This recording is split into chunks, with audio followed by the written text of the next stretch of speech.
So what we're going to do is we are going to show off their new lineup for February. Now, I'll say this throughout the live. We have a 10% discount on all their new items, but only until February 18th till 8 p.m. Central. So it's only a couple days, and that will be for Neeves 10 is the code.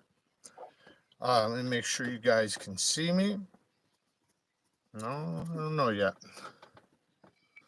Let's see. Welcome to live chat. I can't tell if we are on yet. Oh. It says we're live over here. How's everyone doing? So, maybe. Let me see. Yeah, there we go. Hey, what's going on, guys? Yes. I don't know why I can't see it on my end. Maybe it'll pull up in a second. I don't know. What's going on, guys? What's going on? So we're going to be showing off Kizer's new knives, their new models for February. And we have a discount code for just the new ones until the 18th, February 18th, 8 p.m. Central Time.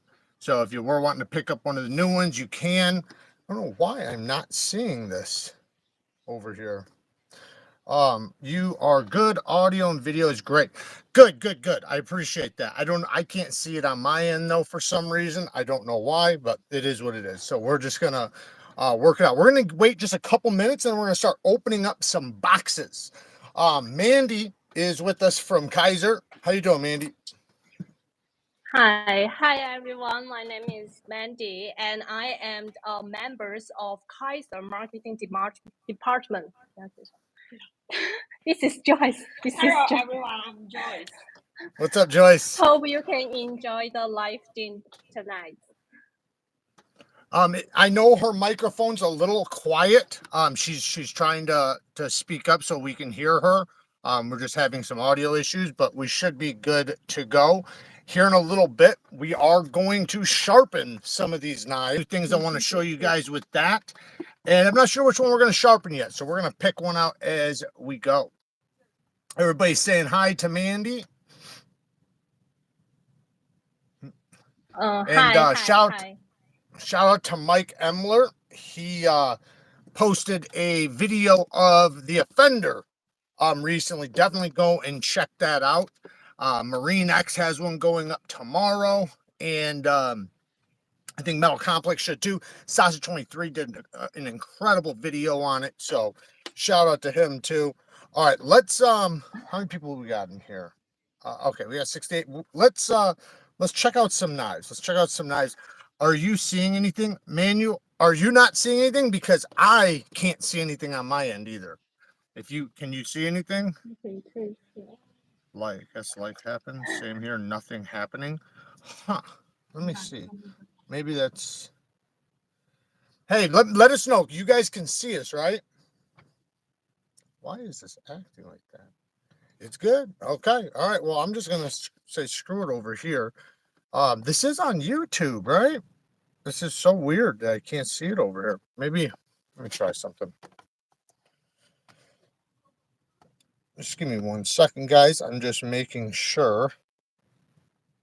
Because if I can't see myself, I can't see what you guys see. Which is really weird that I can't.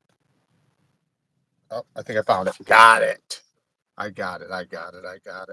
All right, guys. There we go. Now we're good to go. All right. So I think there's some people. I think there was like 2 of them that accidentally went up or something. But let's start opening some knives. So we're going to start off with this guy right here. So just so you guys know, I've only opened up a couple of these. I saved them because I wanted to save it for this because we had this planned.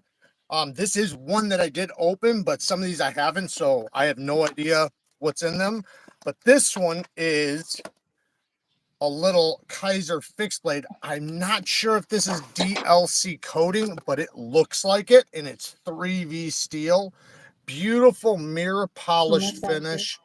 Look at the fat carbon fiber handle. Oh yeah, this thing is beautiful. I love this. 3-finger grip. This is definitely a great EDC for fixed blade carriers. You got a nice little tech lock on there. Great retention, no rattle, no tap, great push off point. This is a cool one. I love the pink carbon fiber, well, pink and green and blue with the polished 3V. How many different versions is there, Mandy, for this one? How many versions? Version? Oh, it has. Is it Okay, I only can this check one, this or in. is there different No, no, ones? no, no. It has wait, what? It has 7 versions. I can show you. And 7. the first verse, yes, the first Okay. version is like the sporty door appearance, just like sporty door. Yes, yeah. And this is the second one. Yeah. Nice. The wood. Yep. Oh, I love their Yes. sheaths. I think Kizer does it. Oh, listen to this. Like, Yes. no rattle, no tap. That's a great sheath. Yes, it's good. Yeah. And the third Oh, and then the one. blue fat carbon. Okay. So far, this one's my Yes. favorite so far. But you Yeah. said 7 And versions, so I'm guessing there's going to be one that pops up that's going to be real cool. yes, because we want people have more choice. Yeah. Lots of flavors. And what is that? this is the Oh yeah, dog yeah, paw. you can yes, it is the dog It's like paw. It's really it's kind of like funny. Ultim, but like an acrylic, right? This one and this also have So 2 different. Yes. Where is for she dog from? lovers out there, I'm definitely a dog lover. Some of the Huge people dog don't know lover. what I am. I'm Kizer Mandy. I'm the members of Kizer Marketing Department. Hello, everyone. Yes. Yes, this. Okay, and then green micarta. Do you know what kind of coating is this? Is this PVD or is this DLC? I couldn't see it on the thing, but DLC. is it DLC? It looks like DLC. That's why I thought it was. It definitely looks like it. Yes. You can see that rainbow effect on it, guys. Like, especially if you touch it, like you really get a rainbowish effect. It looks really cool. I love DLC. Even like take away that it's the most durable coating. It's also the nicest looking, in my opinion. Yes. So it's also a new project about Kizer Kickstarter. So if you like this life, you can go to the Kickstarter and support us. Yep. So I don't think I was able to link the Kickstarter, but can you I might be able to get somebody to link it in the chat. Can somebody in the chat link Kizer's Kickstarter? What is the name of it? Maybe I can quit the Yeah, you can do it too. You might be able to do it. Yes, and I type and I type something in the chat. Yes. Okay, perfect. Because then you guys will be able to easily get to that, because in the description I have Kizer's link and the discount code. But we had some issues coming up, so I think I forgot that the Kickstarter link. So I'm going to quit the live stream. You're gonna quit? Yeah, okay. Yes, and I just type in the chat. Okay. Okay. Bye, Mandy. See you later. Bye. Bye. She was only joining us just for a minute. She's gonna go in the chat with you guys because their microphone's a little quiet, and she's gonna link the Kickstarter for you guys. So next one we're gonna look at. So like I said, I haven't seen these guys yet. So which one is this? This one's a tomb. Okay. I think we have a couple tombs because I have a box of Kizers right here too that we're gonna check out. This one's the wooden tomb. This is not like a rough wood, but it's definitely got some texture to it. Oh man, that front flipper works great. Very, very well. Yeah. The handle's a little, it's like a coffin. So a little different in the hand. I'm not always a fan of it going slimmer, but I mean, it's still ergonomic. You definitely get up close to that blade. The front flipper works super good. What is this one? Nitro V Steel. Now, let me grab another one because I know there's a few of the tunes. Yeah, there we go. So here is a I think they call it G10 Damascus, I think. I'm gonna put just a little tiny drip of oil on this, see if that brightens it up. Let's see if we can brighten it up. Look at that. Woo! A little bit of Earl on her. And then that should stay like that for a decent amount of time. It just these were sent to me pretty quick, so they might not have had time to shine them up like the ones that be in production. But very cool. Let's check out the next one. And then let me see. Yes, there's the discount and everything right there. Okay, that's a different model. Okay, so let me make sure I have all these separated right.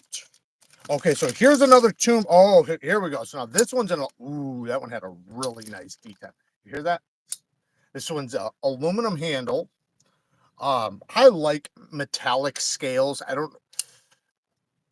I like my cartas. I like carbon fibers. I like everything, but metal always, to me, feels a little bit more higher quality. I don't know if you guys get that. Now, I'm not saying I don't get the same thing with a lot of carbon fibers and stuff, but in many cases, when a knife just has them, maybe it's just me like liking machinery and stuff like that, you know, I just tend to like that little bit of weight and all that stuff. But that's definitely something that's appealing to me when it's, you know, got the aluminum or, you know, any type of metallic grip or handle. It's copper, titanium, obviously. Okay, so now we're going to get to these ones here in 1 second, these little guys. But I want to open up some more of these boxes. So, okay, so we checked this one out in the video. We'll check this one out in 1 second because that's the one I have open. Now, these ones I have not opened yet. So I do not know what these look like. I mean, I know what they look like as far as the knife, but not which version or anything. Ooh, yeah, look at that. Okay, we got a mini Momo in the same fat carbon fiber and DLC as the fixed blade we showed just a second ago. S35VN DLC coating, beautiful coating. And then we got this gorgeous fat carbon fiber. And this one is like mostly black with hints of yellow, green, and pink. The detent on this thing is nice, man. This thing is crispy. Can you guys hear that? Listen. That's a detent right there. Woo-hoo! It feels great. Absolutely amazing. And the ergos are phenomenal on this. We have a titanium mill pocket clip. This one does have steel liners. It is a liner lock. But this liner, oh, I didn't even notice that. This liner has an exposed liner like a frame lock. So that's really cool. And it leaves for a very comfortable disengagement. Way better than the original large one. The original large one did not have that. So that's cool because this is a full-size knife already. The large one's a big knife. This one is, it's almost like a kitchen knife, you know, with the size. This is like a perfect size knife. Let's check out the next one because I think we have a couple. You know what? Let me just leave this one out because I want to compare the color options. All right. Just set these boxes so they're not in my way. Okay, so now this one, yep, this one's another Momo, the mini Momo. Let's see what flavor we have in this box. Ooh, ooh, ooh. Whoa, we got Damascus. Look at that. We got Damascus and carbon fiber, shred carbon fiber. Ooh, man. The only thing, oh, man, this would have been killer with the DLC and a Damascus clip. But you have the same exposed liner. I'm actually doing a knife with an exposed lock bar like that. You can see the pattern inside there from the back spacer. That looks really cool. A carbon fiber with, let me wipe it really quick. Always got to keep a knife white. Yeah, it's gorgeous. All right, let's, in the detent again. All of these detents on these Momos are just tuned to perfection. All right, set this one over to the side. The box, at least. We're going to compare these here in 1 second. I want to see which one my favorite is. So I think we might have one or two more. So this one's a Momo. That one's a tomb. Okay, so we have one more Momo. One more mini Momo. Now, I do already have the, I think the brown micarta Momo. Oh, wow. This is sick. Okay, I don't know, man. This one, ooh, this is tough. Look at that. We got the brass bolsters, brass back spacer, and I'm not sure. I think it is real brass. It could be aluminum with just the color, maybe titanium, but I don't know. I can look at the specs, but look at that gold fat carbon fiber. I don't know if, man, have I seen this fat carbon fiber yet? That is beautiful with the DLC and S90V. What was the other? What was the Timascus one? M390. So we have M390, S35, and then S90V on this one. Which one's your guys' favorite? I'm curious because right now that's tough for me. This one has, man, man, the detent, man, it's so good. I love the DLC, so I'm definitely, the Timascus looks really cool and everything, and I definitely love it. But man, you gotta love a nice DLC with that rainbow effect. Look at that. Do you like the M390 one? Okay, you're with the Timascus. I know I'm a fan for the DLC too. But I will say the M390 does have a hand set and finish, which is a vertical, or not vertical, I guess, not a vertical setting. S90V at 62 is the best. I agree. I like to see S90V 62. 61 is okay. 61, 62. But yes, 62 plus, not too much higher, but yes, 62 plus is definitely in the good area, especially for, in my opinion, especially for like ultra fine edges. Some of those things, like, a lot of people are not going to notice the difference in that stuff, but if you really get into sharpening and you really, you know, pay attention to how long your edge is lasting and how well it strops back and tunes up, because good heat treated steel, when it's at a good HRC, man, it just, the stropping is like, it just strops right back so nicely. Yeah, and it's because the seal's nice and hard, so the abrasive has the ability to just cut it, right? Rather than push it, you know. What's going on, guys? Now I need a Momo. All right, so now we have one more tomb. I guess we didn't see this tomb, so this is another, oh, okay. So this one is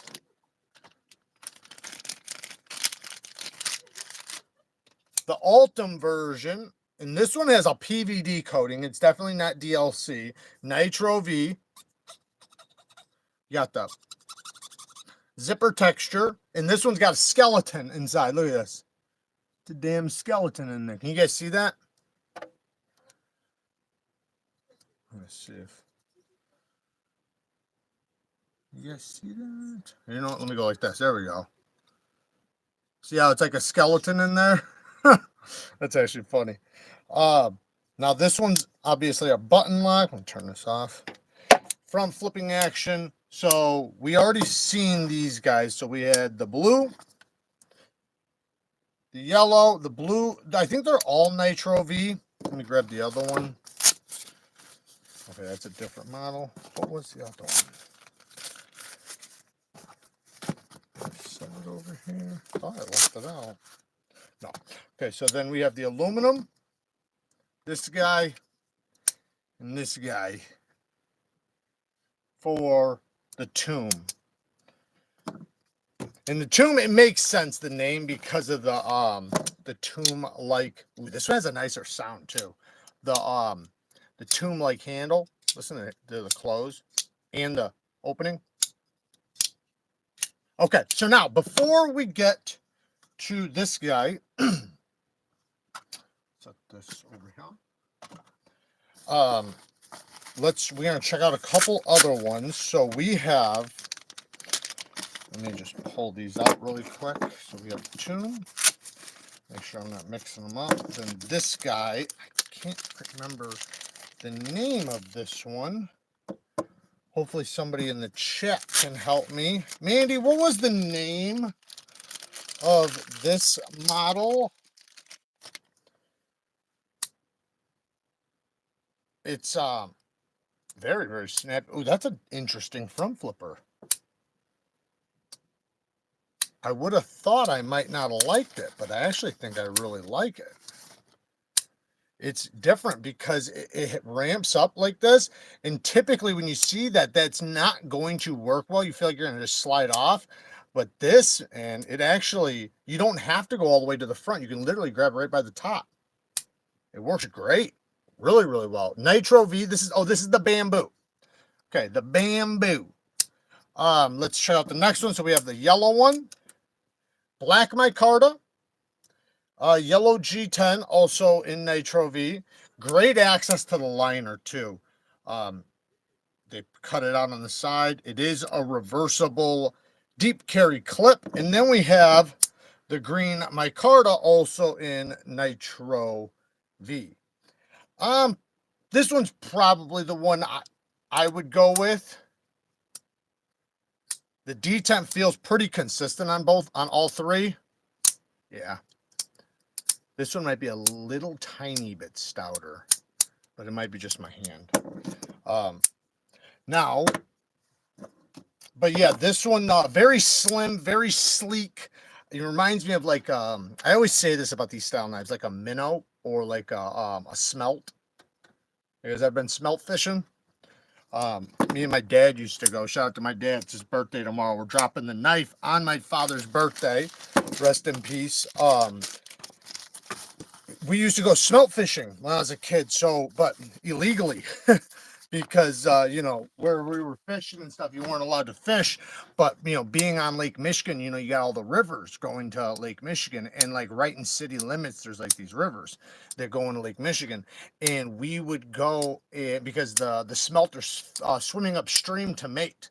So we would go to these rivers and cast out nets.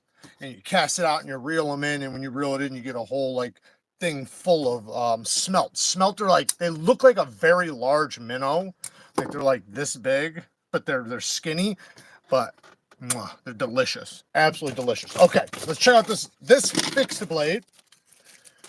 Going ice fishing this week, good for you. Oh, for crappie, nice. So here we have a karambit style. I wanted to call it sheep's foot, but cleaver. It's more like a cleaver. So we have multiple different versions. This one's the multicolored G10 in D2 steel. So I imagine it's going to be pretty affordable. You got a little texturing back there. So if you're going to hold it like this, you got some texturing for that hand. This isn't a stabber, though, you know. This is definitely a slasher, but it's going to be really good for utility cuts if you need to open things up or slice something, because this is a beautiful, full flat grind, very thin sheath. Let's listen. Ooh, yeah. Hear that? Nice snap. No rattle, no tap. Tech lock, push off point. Really nice handle. This thing does beautiful choil on. Look at that. Look at that. Sharpening choil. The plunge grind's way back here. That's badass. But your finger definitely gets pushed back a little bit by that edge, so it's not in fear of slipping up and over it. It kind of pushes you down, which I think is probably a good thing.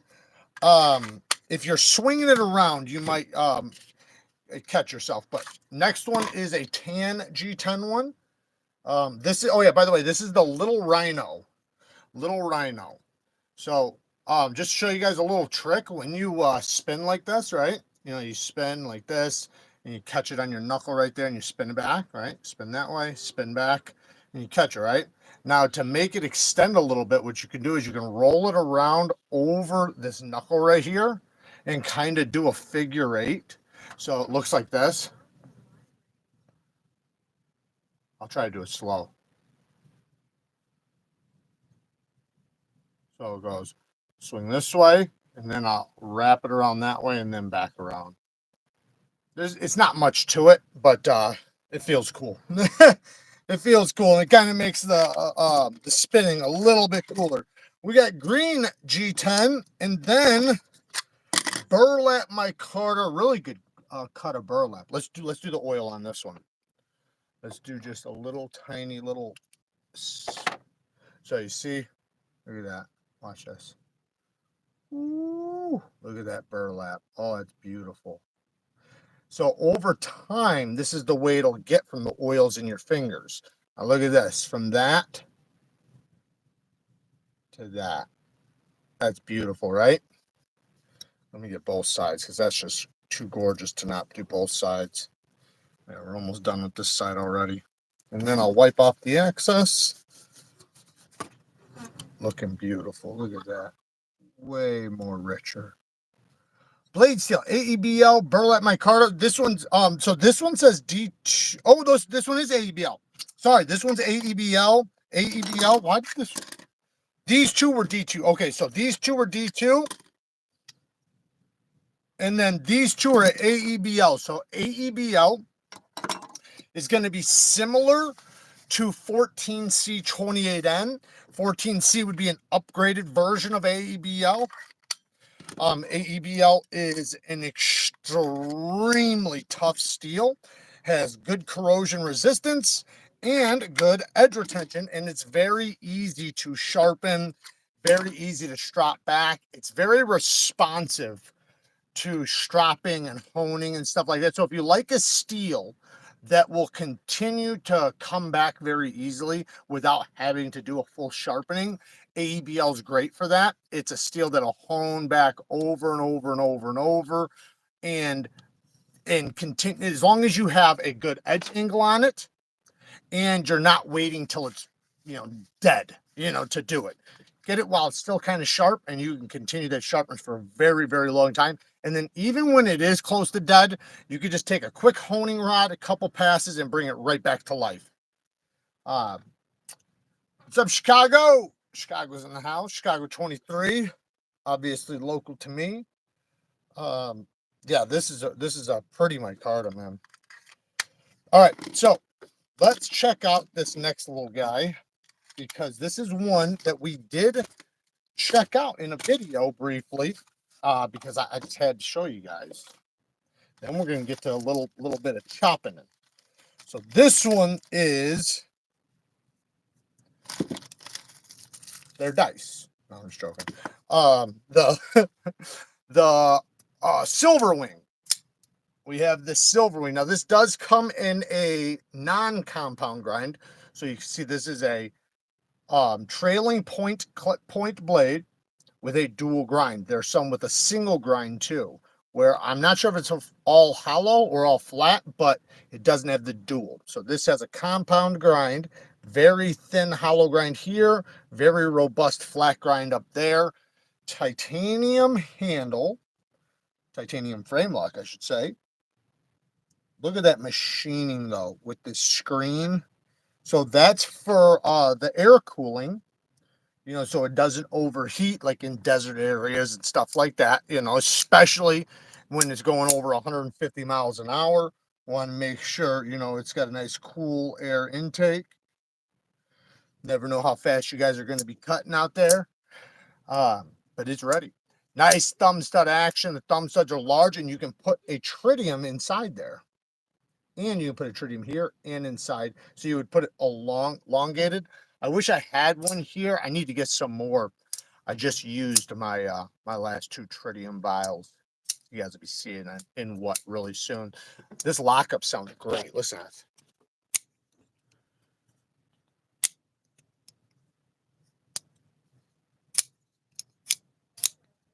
It sounds beautiful. Ergos, phenomenal. You could choke up really nice. Reverse gas station knife fighting grips pretty good too. Nice sharp control and plunge grinder, at least decent. About right there. Not too bad, especially because this is very thin. Thick blade stock though. This is definitely a robust blade. From Flipper, it works really well. I do wish they would have put some fine jimping here that was sharper and went all the way up and around, but the leverage point is spot on, so it's very easy. So I'm only saying that based on most front flippers.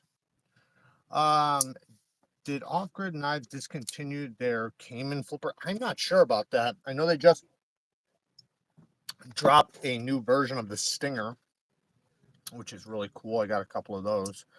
But this one, man, very snappy detent, nice solid lockup. It feels very, I mean, this thing is, I'm not holding the lock bar either. Very, very solid. Let's give it a, you guys see that? Nice solid lockup. I think actually, oh no, it's, wait, is it? It appears that the stop pin is the thumb studs and a stop pin back there. So you can see we have, it's hitting, it looks like it's hitting. Yeah, it looks like it's hitting this stop pin back there and it's hitting the thumb studs. And I can tell it's hitting because I can see the line. So double stop pin, that's really cool. What I missed, Mike, you missed all the new knives. So you missed the Mini Momo and DLC, this one in S35VN with the beautiful fat carbon fiber. And it's like just like a hint of, well, this side's actually much brighter than the other side.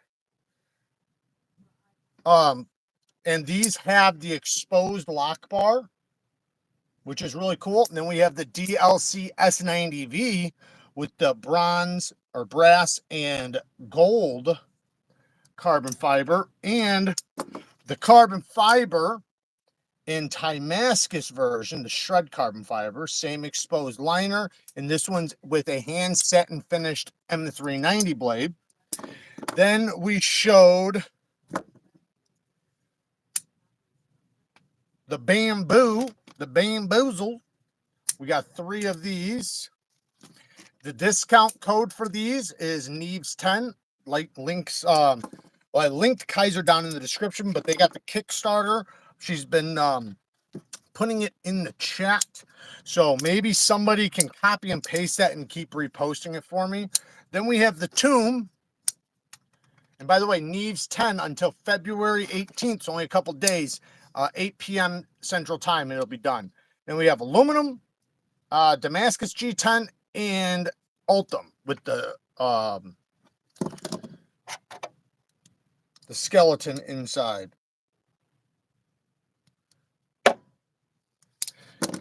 And what else? What else? Oh yeah, and then the fixed blade, which comes in AEBL or D2. We got the little cleaver, ceramic cleaver. This little hook right there does allow you to get back there a little bit farther if you need to. Now let me now we just gotta, oh yeah, and I forgot this. This is one of my favorites of the bunch. I really like the Mini Momo. That's definitely probably my favorite. I don't know, man. This guy's actually dope too, though. So between the Mini Momo, this guy, and then this guy, I love this. This is just, it's a little 3-finger DLC 3V knife. Look at the mirror finish, man. Like, don't be looking through my house like that. I see you guys trying. It's very, very reflective. 3V steel, phenomenal steel. It's a super, super tough steel. Does not have good corrosion resistance. In this case, it doesn't matter. Look, so we have DLC, the hardest coating you can put on anything. DLC, diamond-like coating. It's like up to like 90 HRC. Plus, it's mirror polished, so it's going to make it even more stuck on there. Then with 3V, it has really good edge retention, probably like S35VN edge retention, but with the level of toughness it has, this is what I love about it. Because of the toughness that 3V has, it takes some of the sharpest polished edges or fine edges. If you want super low edge angles, 3V does a really good job. There's a reason why it's a good outdoor steel. You know, it's a tough steel. It does good with Scandi grinds and stuff like that, low angles. And then it does good with polished edges too. Fine edges, it does phenomenal with. 4V is another one. 4V, fucking incredible sharpness from 4V. I want to get some custom 4V because 4V, man, hopefully I have something special coming pretty soon. It's gonna be nasty. We're gonna attempt to make the sharpest knife on the planet. Hey, the Knight's Edge. Been a member for 12 months with the Benchmade. Shout out to you, man. That's damn near a whole year. That is damn near a whole year. Don't you wish that you would have been a damn Rockstead the whole time? You'd be getting a premium knife, sir. Low Country Hillbilly with 2 bones. What's up, Jared? Glad to see you live again. Thank you, sir. Whoever's members, we do have the giveaway going on right now. So if you are a member and you have not entered into the giveaway, make sure you do. You don't want to miss it, is we have mystery gifts and mystery boxes. I got 5 mystery boxes, and you guys know I'm not going to do you dirty. There's going to be stuff from budget all the way up to premium in each box. So each box is going to have multiple items, maybe a little couple doohickeys in there, and then you know, a budget knife all the way up to some premium knives. We'll definitely set everybody up real nice. Like, I think I might start doing a Rockstead package every month specific to just whoever's a Rockstead member, meaning like they'll have to obviously join and I'll pull from one of the Rockstead. So one of the Rockstead members will win a package. I thought about doing something like that, but then I'd have to I don't know. We'll see. Big Brown Bear, Triple B's in the house with the 2 bones. Keep it up, man. Thank you, man. You keep it up. I appreciate you, man. Thank you. Low Country Hillbilly. Oh, yeah, I already said that one. Thank you for the 2 bones. And Triple B. Shout out to Triple B. So he's the one who, if you guys know, the 15V, the Spider Codes, he's the one who's been the one who did the 15V, and it's his heat treat protocol that they're doing on the 15V, and the reason why the stuff has been so amazing. Just like we were just talking about a little bit ago, how important the heat treatment is. Even down to from the HRC, the heat treatment, the quality of the heat treatment, all of that plays a massive part in your relationship with your knife, in sharpening and edge retention and everything. Like, so many people I've heard, they get a knife and they're like, my edge went to shit right away. And then it's like, okay, well, sharpen it, right? Sharpen it. Sometimes, edges aren't, they're not that good. Then they sharpen it and then the same thing. And then it's like, okay, well, sharpen it a couple times. They keep doing it. And it's just like, it's like, as soon as they start using it, just goes dead. And stropping it is never fun. When they do sharpen it, it's hard to remove the burr. They have a lot of issues. And then, that same person will get a knife with a quality heat treatment in the exact same steel, and it'll almost be as if it's a different steel. Like, it's not even the same steel. And I did that actually when I first, really got into sharpening and stuff. Before I really knew and understood, I would be critical over some steels because I had such limited experience with it. And then here to find out, the steel I loved, like absolutely loved, but I didn't know because shitty heat treatment. But yeah, 3V with DLC, that's beautiful, man. Look at this. You can get a matching set with the Momo. You got what was this one? S35 DLC and 3V in DLC. It's funny, both these have a colorful side and a laid back side or a subdued side. And then you got that gold one. Which one should we sharpen? Let's sharpen one of these. Which one should we sharpen? The S90V, S35, M390, or one of the other ones? I don't care which one. We can sharpen any one of these knives. We also still have the Tombs up here. We got this big daddy, the big old belly. But I'm going to pull out a new stone holder that I got. This is from DMT, and we're probably going to be white labeling some of these on Neve Knife Co. So we're going to get some of our own, and yeah, start selling them on the site. I really like them because it has this little guy right here, so you go like that, and you can move it and set it right to where you want, so you don't have to sit there and screw it. I hate that. You guys see me taking. Like, it takes me forever to do it. And because it's plastic and really durable, you're not going to have to worry about it rusting and stuff like that. It does have rubber feet. There's a couple things I would improve on it if it was mine. but I like it a lot though. Like meaning like if I design it, but it's really good though. Obviously, if I'm going to put them on the site, it means I really, really like them. Either one, I think it's the best, or I really love them and I recommend them. I can't say I think it's the best, but I'll say it's damn good. Way better than the one I have right now. Far better. My Momo has lived in the kitchen since day one. That makes sense. 2 bones. Thank you, Country Hillbilly. Victor Carter, welcome to the Benchmates, man. Welcome to the Benchmates. Make sure you join that dang old giveaway that's going on. Let's move some of this stuff over and let's get to chopping. What are we sharpening? What are we sharpening? The nice edge. Jared is leaning over boxes on the thumbnail. Leaning over boxes on the thumbnail. I don't know what the thumbnail is. I don't get to pick that. YouTube just grabs something. So I guess I'm just laying on top of boxes.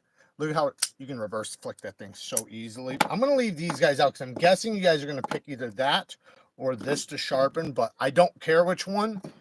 You guys just let me know. Otherwise, I'll pick. And I'll pick this guy. S35 VN. Okay, we got an S35 VN. Or you get them for $1.99 and sell them for $25.99. Sharpen that 3V. Okay, we got S90V, 3V, and the S35. So we got one of each. All we need is a tiebreaker now. So somebody said 3V. Somebody said, I believe somebody said M390, right? Or S35, sorry, the S35. And then S90V. So nobody said M390 yet. So it's between those three. Oh, Zachariah just beat everybody. He just smoked everybody. Smoked them all. Okay, so this is a compact little one. This might actually be a good one to do. And the reason why is because while it's a small knife, that doesn't mean it's easier, right? So one thing you'll notice is, I mean, it kind of is a little slimmer here than it is right here. So, well, how do you do that when you sharpen from here and then you have to kind of drop to the belly? We're going to talk about that. It's very easy. There's not much you have to do, but I know I've had knives that are dramatically like that, where they're like very narrow right here on the heel, and then they go whop like that. And I remember in the beginning, I was like, how the hell am I supposed to sharpen that? And Rickard wants that S90V. We might do 2. So let me pull out some dang old stones. We're gonna pull out. So the only issue we have with these is that they won't hold the VENEVES very well, but I have a trick. You can flip it over and just lay it on top of the back if you have the VENEVES. But they work great on all the diamond plates and basically all the other stones. It's 3 inches wide, and then there's different layers. So you have the top layer and then all the way down to the mid layer. But what I love about this thing is how I can just size it like this. You know, let me aim you guys down so you guys can see me better. You see good? See that drill? That's the drill that Breeze, my cousin Breeze gave me. Fucker works like a champ. Let me lower you guys down. Show us the way. I'm going to show you guys the way. We have an Atoma 140 year. This one's been very used. So this is a very loved 140. So I would say if it was a new 140, I would say do not use it on a coated blade. Wait till it breaks in, because it will make, basically diamonds will shatter off and fly and hit the coating, and it could, scratch it. I'm not worried about that with this stone. This stone's been very, very loved. But see how I can just size it right to where I want it? Bam, right there. Bada bing, bada boom. So now let's get you guys in here. All right, so this thing does come with this little guy too. So if you wanted to, and it is magnetic, by the way. So you just bink right to there. So now you don't have to hold it or anything. You can line it right up where you want it, exactly how you want it. So if I wanted to do a 22-degree angle, it'd be right there. And then I would just hold it on the ramp, on the flat bevel, not on the spine, but right on the flat bevel. And then I would slide it down. So this is the way I work these. If I was going to use this, slide it down, let it hit, And then once it hits, that's the angle I'm going to lock in. So now I'm locking my wrist and I'm going to pull towards me. And as I'm pulling towards me, I'm going to come off of the stone. And then once I get to this section with the stone, I'm going to hit the belly. And now I'm going to just raise my elbow until I get to the tip. So when I don't have that, it's going to look the exact same way. I'm going to push it all over here so you guys can maybe see my elbow a little bit. Can you see my elbow? I wish this thing would have went into the vertical section. I don't know why this thing didn't go where it was supposed to, but meaning the live. Okay, so same thing. I'm going to, sometimes if it's really, really narrow right here, you'll want to hit the corner of the stone. That sometimes helps because it's almost acting like a recurve in a way. We don't have that issue, so I'm just going to start right here. And again, I'm going to pull towards me, slightly at an angle, coming off of the stone, locking my wrist in place, using my elbow to get to the tip. So let's see if we can't do it on this side really quick. So if I was going to do it this way, it goes like that. And then I just drop it back down, leaving my wrist locked. And I'm in a comfortable pinch grip. I'm in a very comfortable pinch grip. I got a drill behind me, but that's okay. We improvise over here. Let me get you guys down just a little bit farther. I want you guys to see the stone and me. So I get a nice comfortable pinch. All right, I focus on the heel. The heel is right here, the lower part. And then once I have it on the angle I want, now I lock it in, lock my wrist, lock everything. And now as I pull back, I'm just using my shoulder and my elbow. Shoulder and elbow, lift. Then when I want to go back over there, I could just do that in reverse like that. Or I can go lift like that and then lift up like straight up with my elbow and then just drop my elbow. I'm still holding the same angle. I just gotta set it back down because my wrist is locked. So even if I lift off the stone, I am still locked into the same spot so long as I don't go like this. And you can see we already got a beautiful scratch pattern going. Hey, Ryan Mazzetti with the 10 bones. Shout out to Ryan Mazzetti, guys. Me and him got a lot of things going on right now. He does custom made knives, and you guys can find his stuff on Instagram. But we're doing some exclusives, my designs on the Neve Knife Co. site. So we have a couple badass designs coming really soon. They'll be very limited, only like 5 pieces per color, whatever. I'm not sure. Maybe we'll do more if they go really well. But Nick, thank you for the 2 bones, man. Bang, that's your first super chat. Shout out to you, man. Thank you, Nick. I appreciate that.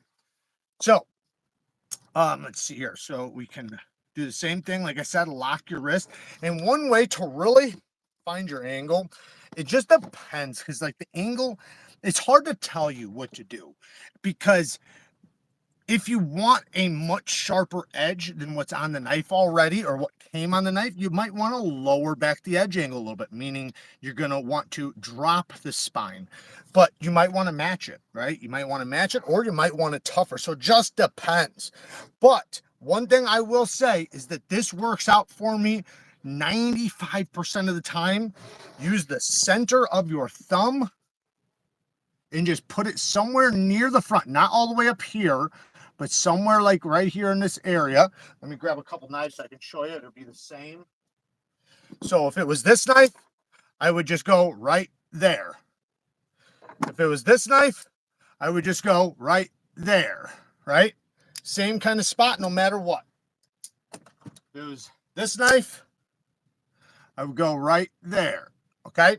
So center of your thumb, line it up perfectly. That's why I always taught the trick where you mark your thumb right there, because then you can always line it right back up.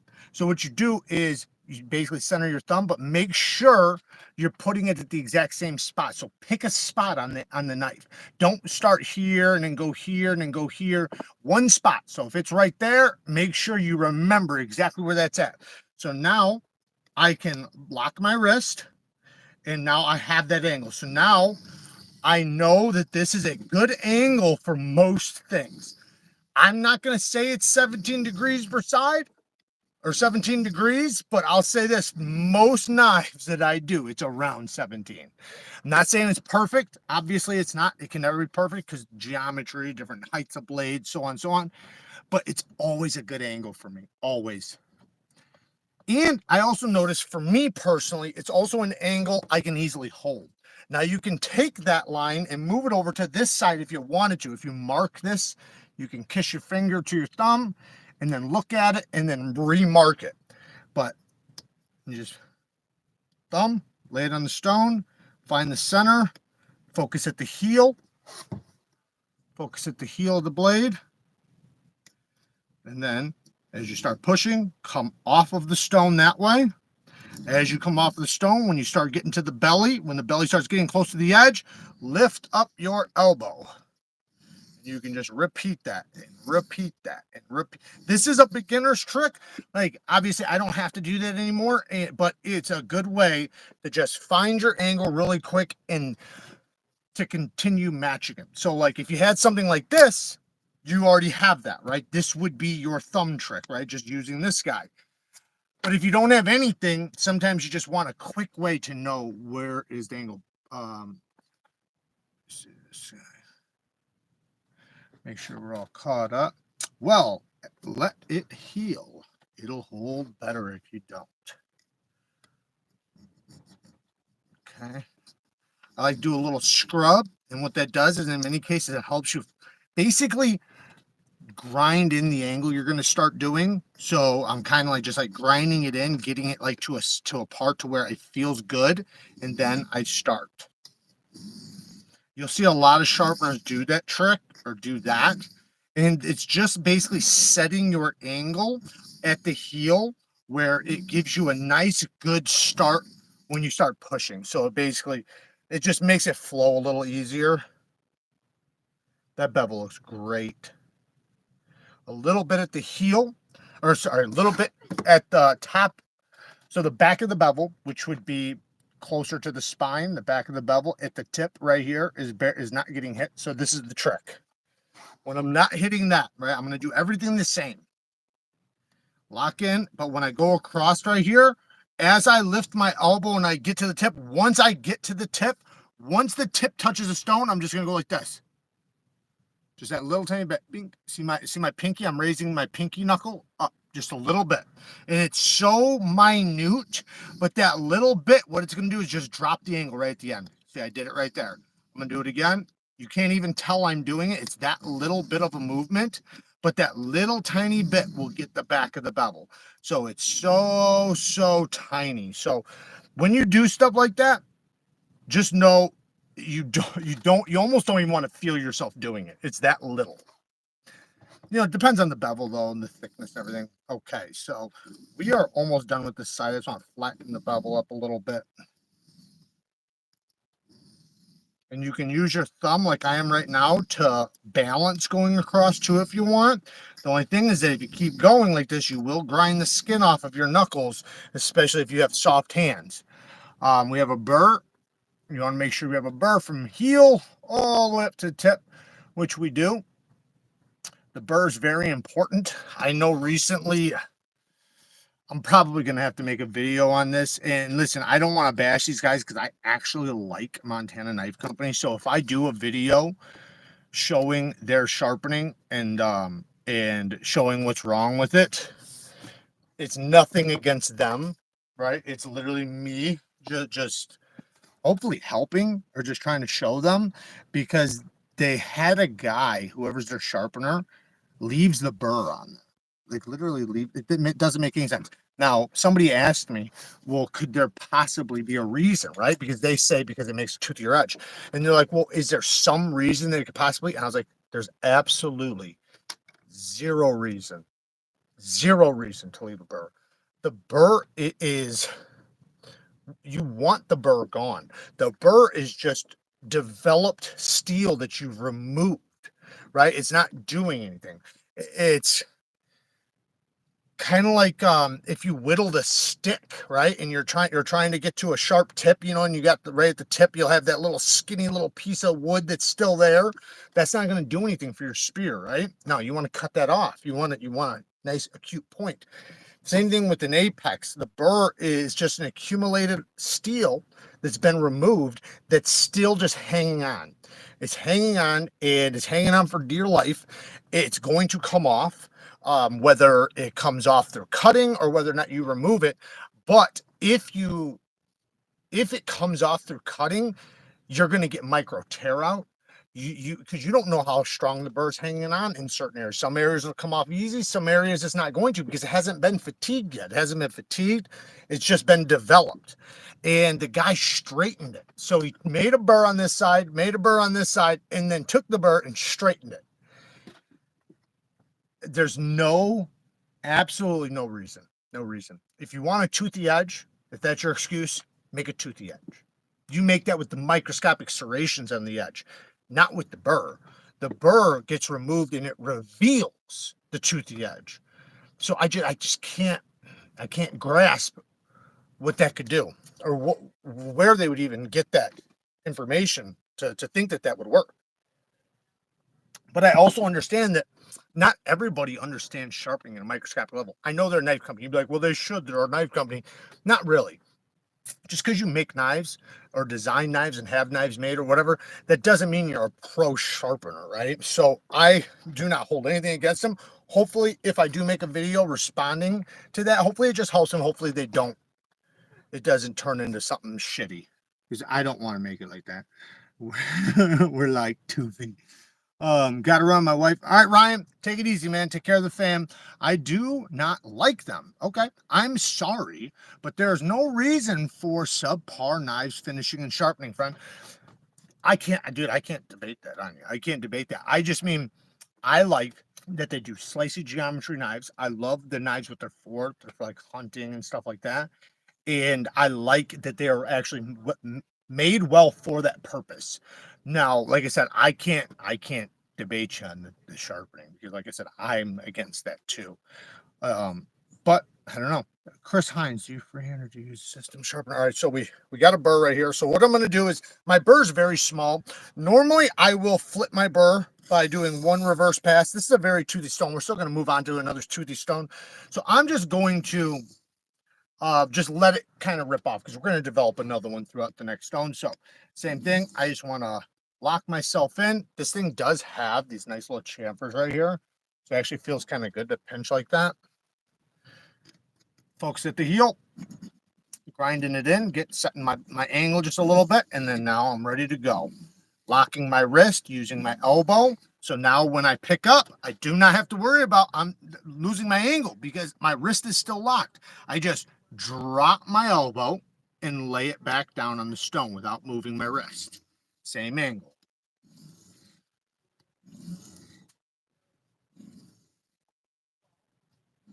You're going to move your shoulders, your hips, your elbow, but not your wrist. And if you see me move it slightly, it's not that big of a deal. But if you're learning, you want to train yourself to get used to that. Then after a while, when you really are comfortable with it and you know you can do it, then you can start messing around and changing, not methods, but letting it go a little looser in some areas and stuff, because that's the beautiful thing with freehand, is you have the ability to change things, unlike a fixed angle system. Well, happy birthday to your 3-year-old. Oh, happy birthday to your 3-year-old, man. Like, that dude who put out the sharpener obviously didn't know anything about knives. Well, I got a sharpener right now, dude, that they obviously had no fucking clue what they were doing. Like, I don't know which one you're talking about right now, but I have a couple sharpening devices that it doesn't make any sense.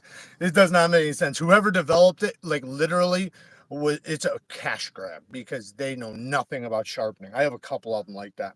Okay, so we do have a burr developed once again from heel to tip. I want to look at my scratch pattern, look at my bevel, make sure my bevel looks flat. If I see some convexing in areas, I could get it right now or get it on the next stone, because I have got my bevel set. So I'm good to go to my next stone. So now I'm going to take this, I'm going to move this over, and I'm going to grab, by the way, you can find these Atomas at Neve Knife Co. Link down in the description. That's a 600. We're looking for the 400. I think this 1200, and then this should be the 4. So just so you guys know, if you guys ever buy these from the Neve Knife Co site, don't waste your money and get all plates. 2 plates, and then get 2 replacement sheets for the other 2 grits. So for an example, I would get the 140 and the 400, right? With the plate. So it'll be a plate and the thin layer. Then I would buy 2 replacement sheets of the 600 and 1200. I would take the 140 or 400, and then I'd take the tape off this area and slap it on there. Because this side will peel off and you can replace it. It's made to replace. But now what you do is you basically just make a double-sided one, but now you don't have to buy the plate, because the plate's going to cost you like an extra $10, $20. So instead of, you know, save yourself some money, right? See, a lot of companies ain't going to tell you shit like that. I'll tell you guys how to save money on my stuff. But that's what I would do. That's why I'm saying it. Okay, so what did I do here? Did I grab the... There's the 4, right? That's the 4. These are made in Japan, and they use diamond clusters, which is why I personally think they're the best, because they use clusters of diamonds rather than using just like a thin layer of diamonds over the surface. They're using clusters. This one is the 6. All right, so we got the burr on this side. Baby, you're loud. Knock that burr back. Ooh, still got the burr on there. Okay, there we go. Let me just read the comments real quick and we'll get back to sharpening. Happy birthday to your little one. Yes, you Jacob, happy birthday to your little one. That's exactly what I'm talking about. I have a Delica. I never have to sharpen again. I know, but you know, we're not all blessed like that, you know. We don't all have alien knives, you know. All right, I want to move this without fucking my shit up. Move you guys down just a little bit. Just a little cunt hair. All right, I don't have to use my thumb, you know, but you know, I try to show you guys these things and hope you guys can pick up from these little deals. So I try to repeat them. Like right now, I'm just using my pointer because I'm just using it as an indicator. I don't need to do it, but with a nice little small knife like this, it does make it where I don't have to think about it as much. I just lock in. Bang. Man, that's a beautiful bevel right there. We're missing just a little bit of burr right here at the heel. So we'll go back in. You guys see that really well? Yeah, you guys can see that. See, I didn't have a good grip, so I'm redoing it. Making sure I got a good grip. See, my knuckles hitting the stone a little bit. I'm going to use my thumb. Just grinding it in just a little bit so I can get that bevel set. Nice and comfortable. Using my it's all in the hips. I'm just literally leaning in and out, all in the hips, and then using my elbow to raise up. I know you guys will see my wrist here and there, but don't do that if you're a beginner. Okay, looks good, but I did bevel change here. I'm gonna go over it one more time. My angle changed, basically. I can see it, so I'm just gonna redo it really quick. That happens. I will forever run into that issue, and so will you.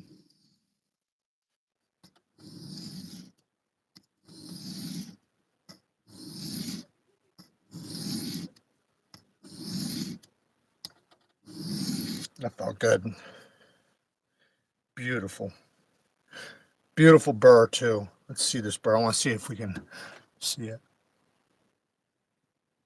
Yeah, she's a little hard. She's not just popping off, but I don't think she's big enough to do that. Custom EDC Knives. What's up? I'm new here. What's up, brother? Dwayne's been a member for 9 months with the Benchmates. Good evening. I'm late to the show. You are late to the show, Dwayne. You are very late to the show. Just so you guys know, this live was all about Kizers. They got a sale going on, and the Kickstarter. I don't know if somebody still has the Kickstarter they can link, but Neeves 10 up till February 18th, you can get 10% off on all their new models, but it's only till February 18th, 8 p.m. Central Time. I did link Kizer's stuff down in the description. The new models are badass. So saving money on a brand new model is always really cool, because typically they do sales on the stuff that's been out for a while, not the brand new stuff. But like I said, it's only a 2-day sale. So you were buffering? Yeah, that's what they all say. They all say they were buffering. All right, so we are.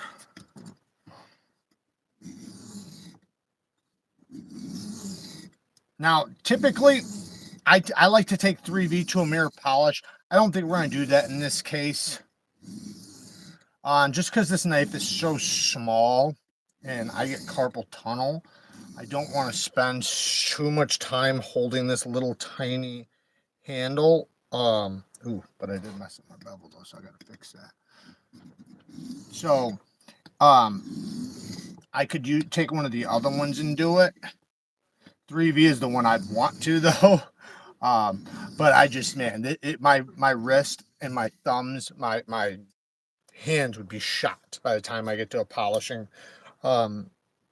finish with it, because it's just so tiny. It's, you know, I'm hanging on for dear life. This, in most cases, I technically would sharpen like this usually, right in front of me, because it's small.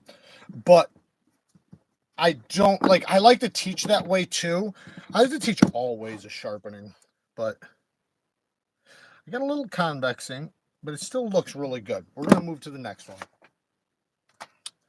Got the 600 here, and then we will remove the burr on something finer.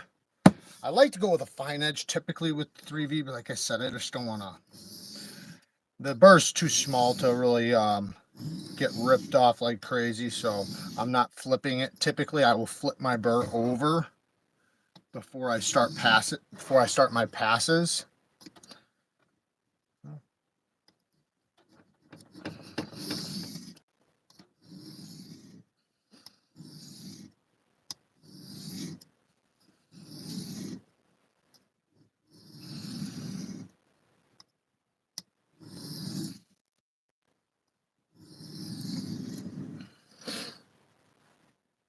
That was beautiful. Dude, it's all good. I missed tons of stuff in my life. And I got like half the people. Yeah.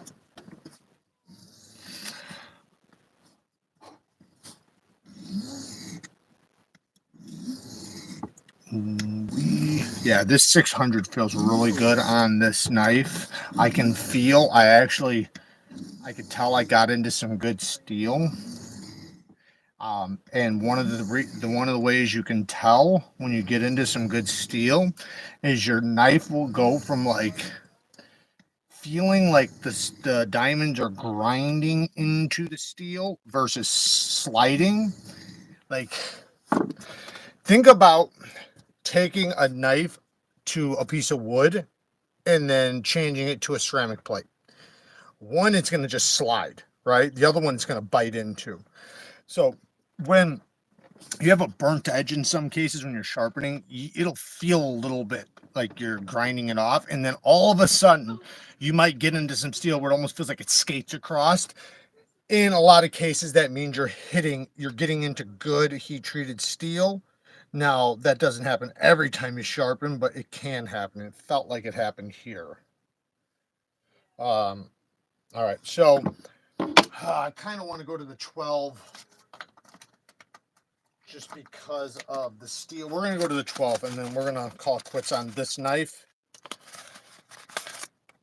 All right, because it's 3V. Fucking 3V. Yes, this is from DMT. We're going to have them on the Neve Knife Co. site. It's a badass stone holder, adjustable. The only thing is, like, if you're going to use certain stones, you might want to take it. You have a rubber mat, you know, like whatever rubber mat, like something like this, you know, and then flip it over and use the back side like this. Then, and you can sharpen it just like that for like Venives and stuff. If it's over 3 inches wide, some stones will say they're 3 inches wide and really be like 3.1. This this clamp holds exactly 3 inches wide. So if it bullshits, it'll be a little too wide. Man, that was beautiful.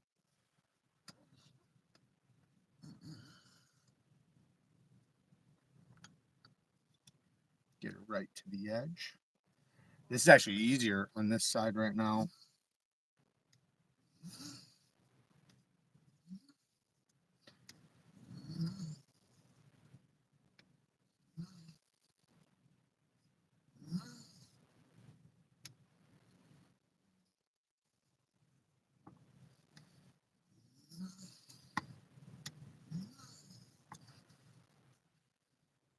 Sure, beautiful. I'm just going to flatten it up just a little bit. I see myself convexing just slightly.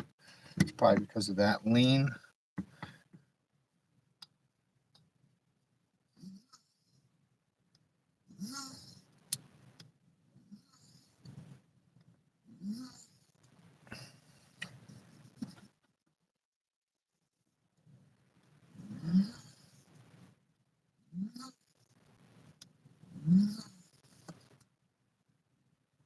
That's good enough. All right.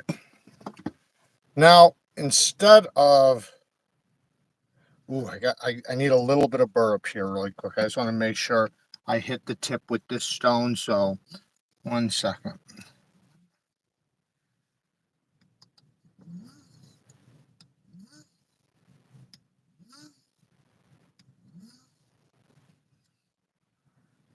There we go.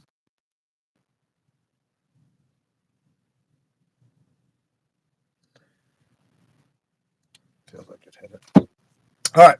Now, instead of going to, or deburring on the 1200, I'm going to take an ultra fine stone like this guy right here.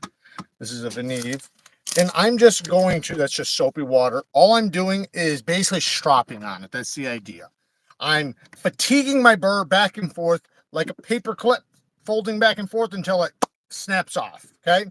So my burr's on this side because I just sharpened to this side. So the burr's on this side. I can feel it like a metal wire. So what I'm going to do is basically do a stropping pass.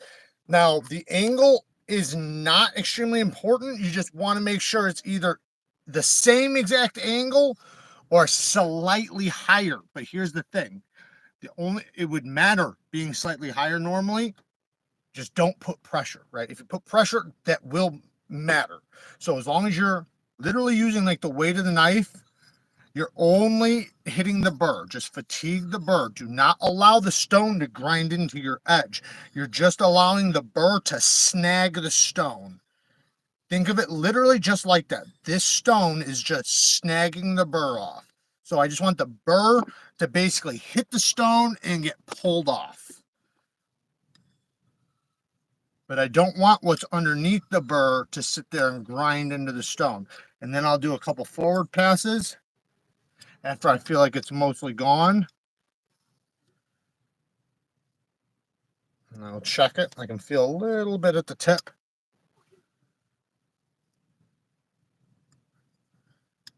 These are very, very gentle passes. When I'm going forward now, as long as I'm matching the angle, if I need to put pressure, I will put it there, but not much because I'm trying not to change my scratch pattern. Okay. This is 1 micron.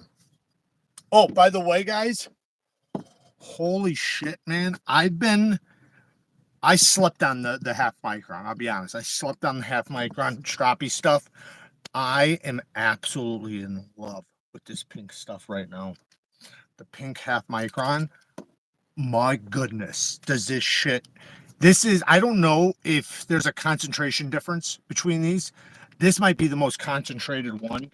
It is very, very, very effective. Like, I know I'm always a fan of like the 6 micron, the 3 micron, even the 1 micron.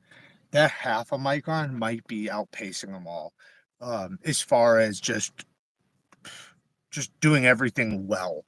I've been using the hell out of it. Right now, I need to use, as you can see, I've been using the shit out of this one. These ones are all like new, all fresh. Look at my green one. all the different compounds. I try to use them all, but man, it's hard. Like this one I use for what I'm doing right here. You know, finishing, removing my burr, but also it's really good at stropping your edge back. This shit, man, this is exactly what I've been using for the misdemeanor forever. I've stropped this back already 8 times probably, since I did the video, the full review, and it just keeps coming back. They did a really good job on that M390. It's some of the better M390 I've tried in a while, I'll be honest. And I know you're like, well, of course you're going to say that it's your knife design. No, I'm serious, though. Oh, yeah, that's got a nice bite to it. I want to get just a little bit on the half. I normally don't like to, when I'm done sharpening, I don't like to do too much stropping because I don't want to refine my edge too much, even though I do think that 3V does better with a fine edge. That's not my goal here. My goal, ooh, that's very sticky. That looks great. Oh, it's a beautiful edge. That is beautiful.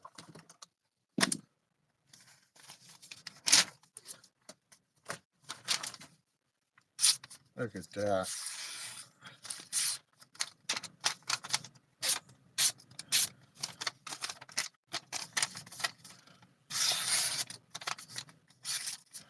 That's my fault. Yeah. There'll definitely be swirls in it. It's good. I don't know if it'll do it should do the paper towel. We'll try it. We'll try it. We'll try it. Oh yeah. Oh yeah. Oh yeah. Ooh, it can do angle cuts, just not as clean as the up and down cuts. But that's fine though. That's a damn sharp edge. So yeah, there you go. 3V is down. Now let's mess with one of these guys. Should we do S90V? S90V likes a medium grit edge.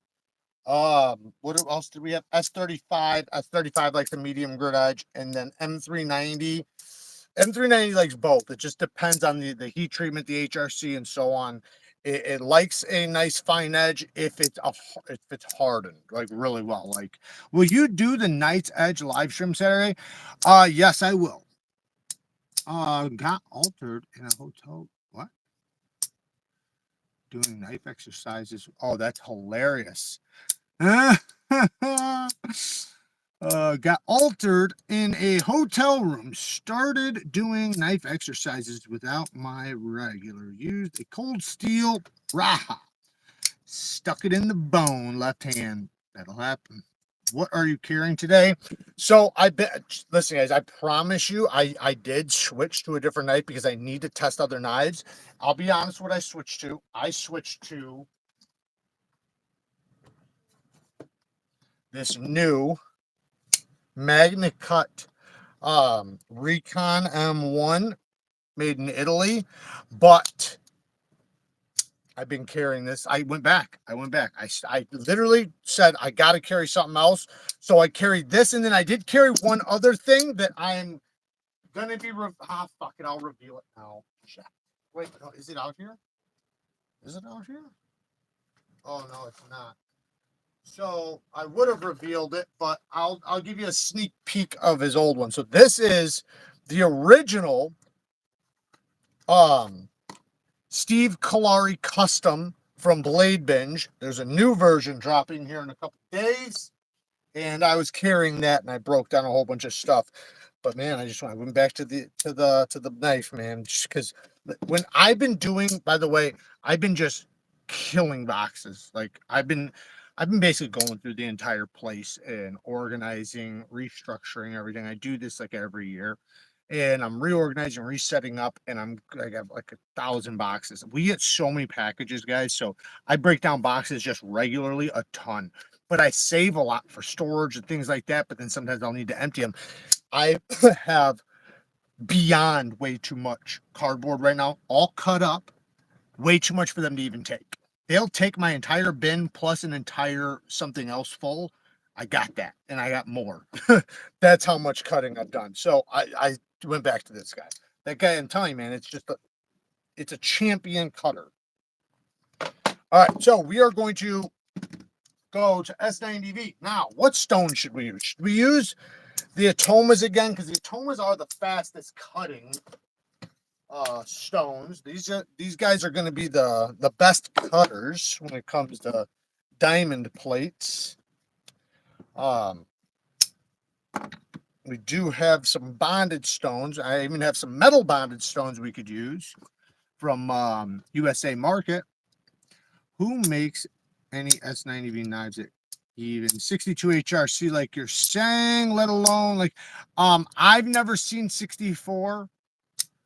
Typically they are 59 to 61. Every once in a while you'll see some at 62. Like I'm not man, I can't remember the one company that actually got tested for over 62.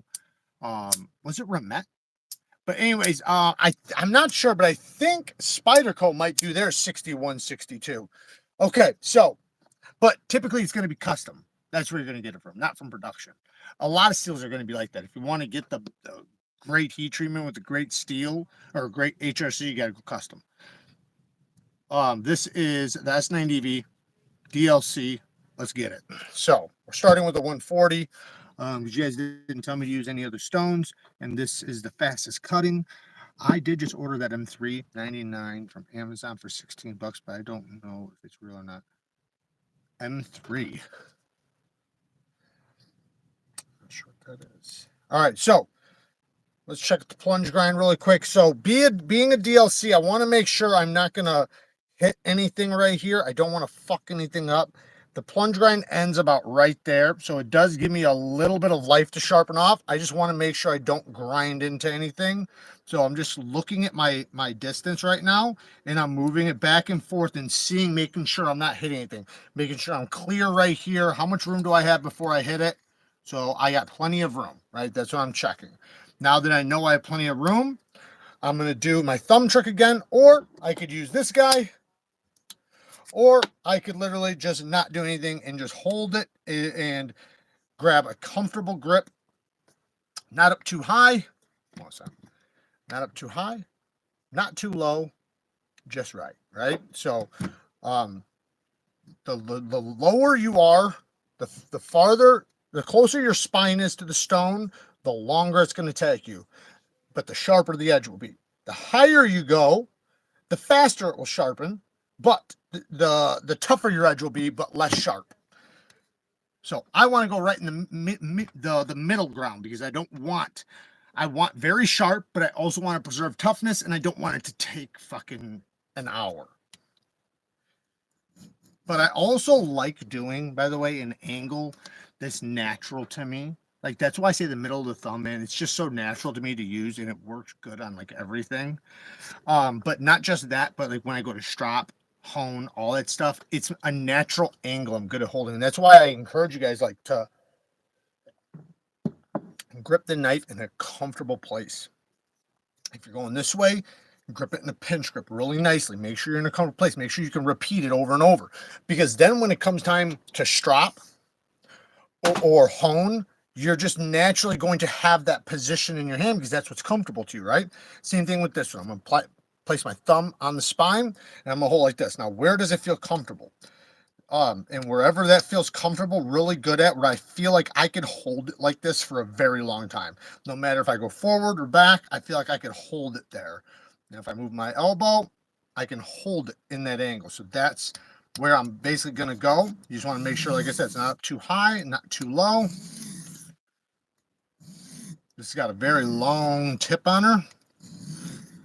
I don't want to raise up too high with a tip like this, because if I go up like this, it'll roll that round that tip off. So what you do is you just feel the tip, and when you're lifting your elbow, as soon as you feel that tip hit, it's done.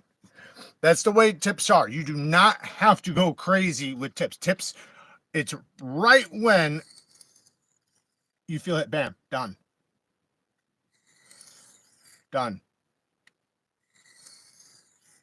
So what I'm doing is I'm starting right here with my elbow down, and as I push across, I'm lifting my elbow like this. And as I come across, lifting, and then bang, I'm hitting it.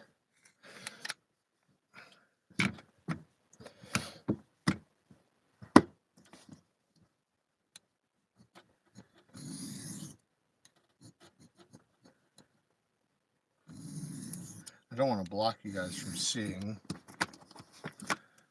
Is that better? Yeah, I think it wasn't for this damn thing.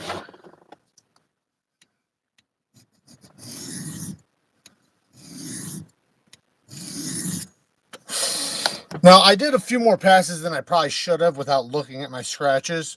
You want to take 4 or 5 passes and then look at your scratches. Take a look at your bevel, maybe even 1 or 2, just depending on how aggressive your stone is, and look at it. Make sure you're hitting a good spot on the bevel. I typically want to hit for a factory edge. I always want to hit the top of the bevel. Most, I'd say 99% of knives I sharpen, I'm going to hit the top of the bevel. So I want to see my scratches start at the very top of the bevel and then work their way down to the apex. Now, depending on how high the angle is on their knife, that could be really fast. It could be just instant. If it's a big bevel, when you hit the top of the bevel, it might take you a while to get your scratches to get down to the apex. So don't ever determine how long my sharpening is to yours or yours to somebody else's. It's all based on geometry, the thickness of the edge. The knife could look identical to another knife, but what you don't know is that one's 26 thousandths behind the edge and yours is 10 thousandths. This thing's very thin. This thing's probably 15 thousandths. Let's test it. Let's see how accurate I am. I said 15. Probably want to say 13, but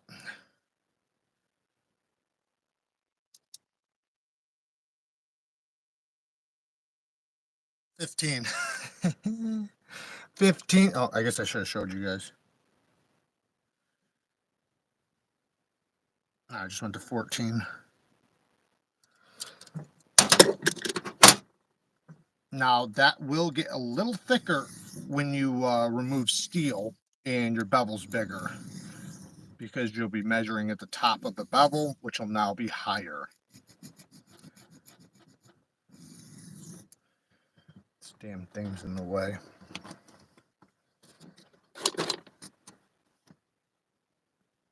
You guys see me really good? There we go.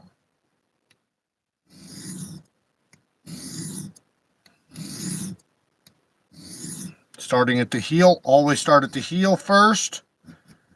Start finding my angle, got my angle set. Now I just want to push forward, but not with my wrist, with my body and elbow, and then lift with, so you can lift like with your hips. Like right now I'm lifting my hips, not my elbow, or you can just lift your elbow, right? You could choose which one, hips, because all I'm doing is just going like this. See, my elbow is locked in the same place, so I'm basically pushing, and then hips. Or you can just do your elbow. The point is just don't use your fucking wrist. Lock your wrist, because that is the angle of the knife that you want to lock in place. Everything else can change, because like the blade shape is a different shape, right? Like from here to here, it changes, right? So I have to lift my elbow to get to the tip, right? How do I get to the tip?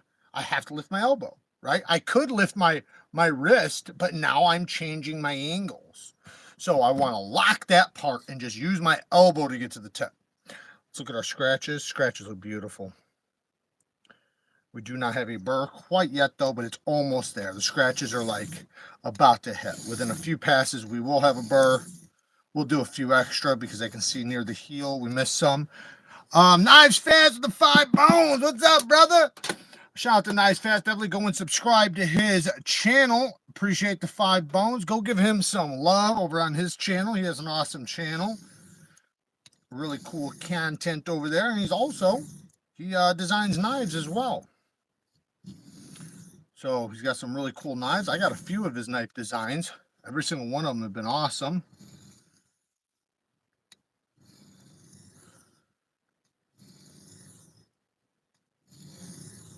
Okay, we should be, no, we're still not, I don't feel the burr yet. But we are right there though. I mean, I can see my scratches are hitting the apex, so we are right there. Hey, look who's live. Need that. Yep, it's dope, man. I'm telling you, we'll have it on the site soon, but it'll be green. It'll be Neeves green. Neeves Knives green very soon. Even Spyderco is supposedly 59-61 too. Why are they heat treating this? Well, it's mass production. So it's probably what they can, so they have to some degree, I'm not saying they can't get a higher, because Spyderco, if anybody's going to do a higher, it's going to be Spyderco. Spyderco typically does. But here's the thing, though. There is going to be what they can do based on the price that they're charging and the consistency, right? Because like, let's say they say, well, we'll do 65, right? But let's say like they break a lot of blades because of it, they have a lot of issues, some of them are 63, some of them are 65. Well, it might be a lot easier for them to consistently mass produce 59 to 61. That's probably why. And they're probably leaning more towards the 61 area. They probably just leave themselves some room for error, which 59 would be an error, but you know what I mean.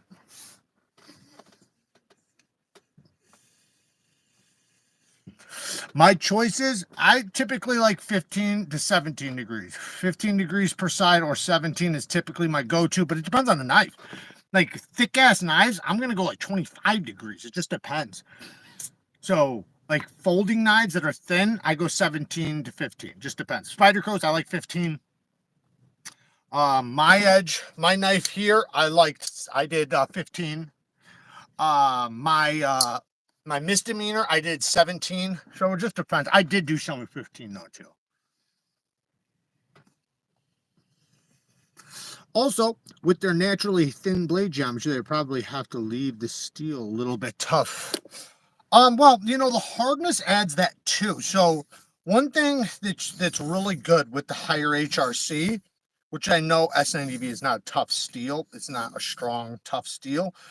It's strong and tough enough, but it's not considered a strong or tough steel. But when you have higher HRC, the hardness adds a little bit to that too. Of course, there's a tipping point of which now it starts to get brittle. But think about anything, right? A stick, right? A stick, when they're harder, right? They're better, right? They feel more durable, harder to chop, right? Same thing like with a steel. There's obviously a balancing point, right? There's a point where it's like glass, right? It shatters and it breaks and blah, blah, blah. But there is that point in between there where it's like it's hard and it has strength. And sometimes that means the higher hardness. Now, I say if you're worried about strength or toughness on your edge, don't sacrifice the HRC or the heat treatment. Don't sacrifice the HRC. Just add thicker geometry. Because to me, if I'm worried about toughness or strength, I want thicker geometry. Because put it this way, here's an example. I can take 3V, 10 thousandths thick, right, with say a 90 thousandths blade stock, 90 thousandths blade stock, 10 thousandths behind the edge, and I can stab it into a tree and pry with it like this, and it's gonna snap, right? Even though it's like one of the toughest steels in the world. I could take the most fragile steel in the world,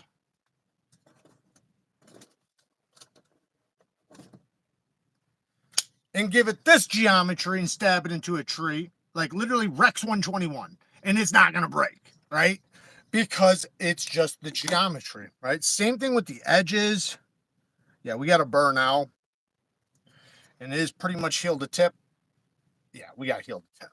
So I'm going to just do a little tiny light pass, just flipping that burr over, and then let's get that comfortable grip going.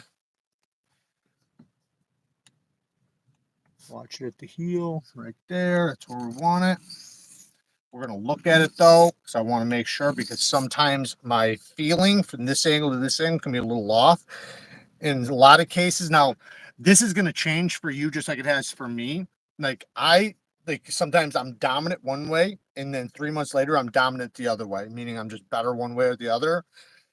But lately, I've not struggled, but I've noticed that the angle I choose here, when I go to this side, it feels like I'm perfect, but it's actually a little bit higher than what I think. So I just look and I adjust.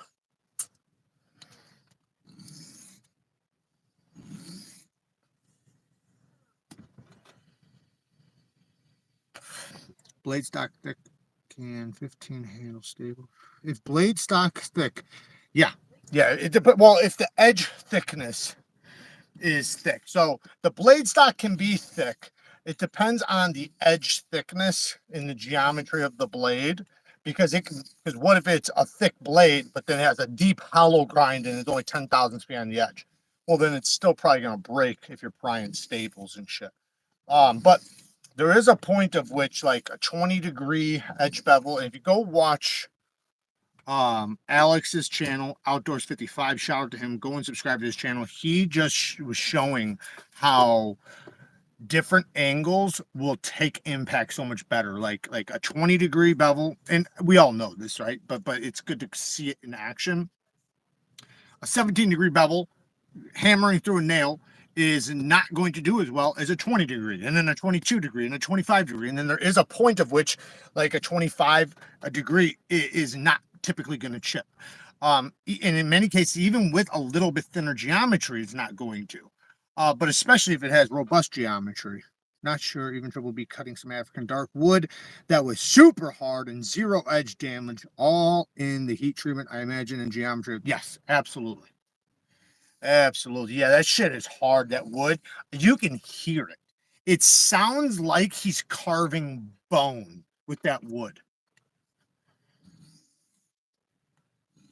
I got some petrified wood in the other room. That shit's hard. I mean, it's obviously hard as a rock because it's just like a rock. It's like a damn bone.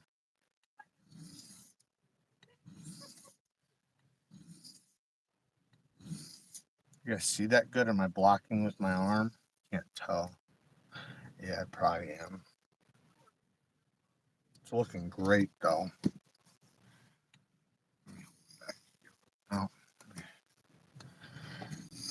Here, I'll just leave my hand out of the way.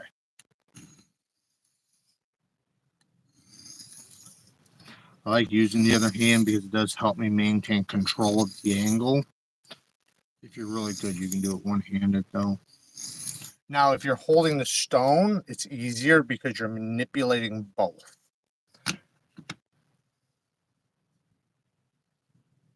Looking pretty good. We pretty much have a burr. I have a couple little spots that do not. Just going to try to cut my bevel nice and flex. I did kind of convex it just a little bit. 1 second, guys, and I'll see the chat.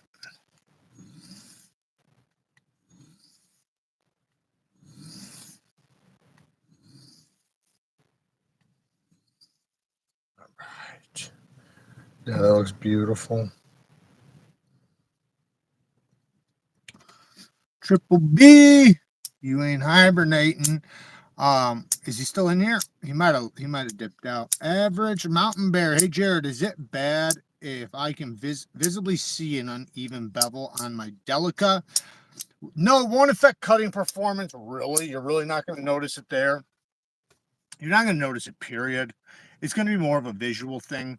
Now, if it was really dramatic, then maybe, and I don't mean bevel-wise, I mean, like, if it was dramatic, meaning, like, the grind was different, you know, then, yeah, maybe. But not with the edge bevel. I will say, though, that if it's a little off, it's not going to bother anything. You know, it's going to be visual. So try to straighten it out if you can. If you can't, you know. So you're going to run into some knives where one side is thinner than the other side, where if you do the exact same angle on both sides, the bevels are off. The bevels aren't going to be even. So you will have to adjust to that if you want to, or if you care.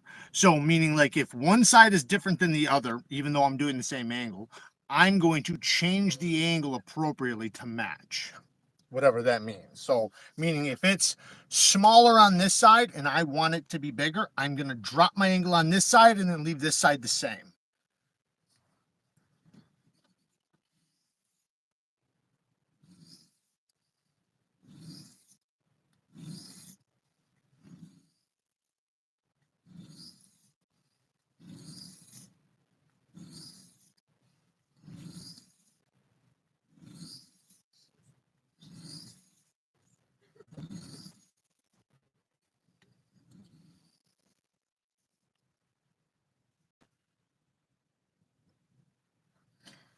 Blind Fury with the Benchmades. Hey man, thank you for the support, man. I appreciate it. Make sure you go join the giveaway we have going on right now. Jason, you ever use the dual grit method? Oh yeah, lower grit on one side. Yeah, it depends on the steel. So I've found that works really well, specifically on steels that do well with a polished edge. That's my experience. I can't speak about anybody else's experience, but from what I've noticed, if your bevel is, or sorry, If your steel is a steel that takes a really good polished edge, then a dual grit edge works phenomenally well. If it's a steel that does not do good with a fine edge, like meaning it slickens out and it gets like glassy, then it's not going to do as good. Hey, Ramet, shout out to Ramet with the 10 gifted Neeves Knives membership. Shout out to Ramet. Awesome company. They're coming in here with a Kizer Live and dropping some damn members on us. All right, so I have a little bit at the tip I need to get. I'm just barely missing a tiny bit at the tip. I can tell the grind is a little off there. So sometimes you're going to run into this where, think of a pothole, okay? Literally a pothole, right? If I put a pothole in the middle of, say, your sidewalk or your road, let's say your road, right? Your road that you drive down, I put a pothole there.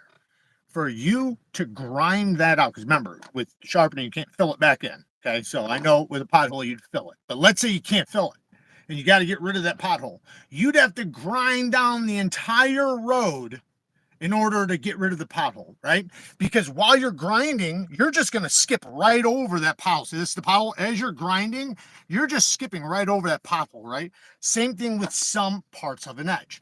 You will find parts like sometimes in the tip area and sometimes in the heel and sometimes in other areas where it's almost like a pothole. So your sharpening is going right over the top of it, and there's nothing you can do until you remove all the steel from around the pothole and then finally get it out.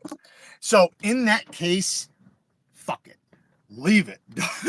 You will wait. Like I've had steels where I've literally spent, because it drove me nuts in my head, and I was like, I gotta have a perfect edge, and I was just an idiot, because then I just wasted like 5 years of the knife's life. Like there's no point, because it wasn't going to do anything. It wouldn't do anything in the world. The only difference was my eyes right, seeing it.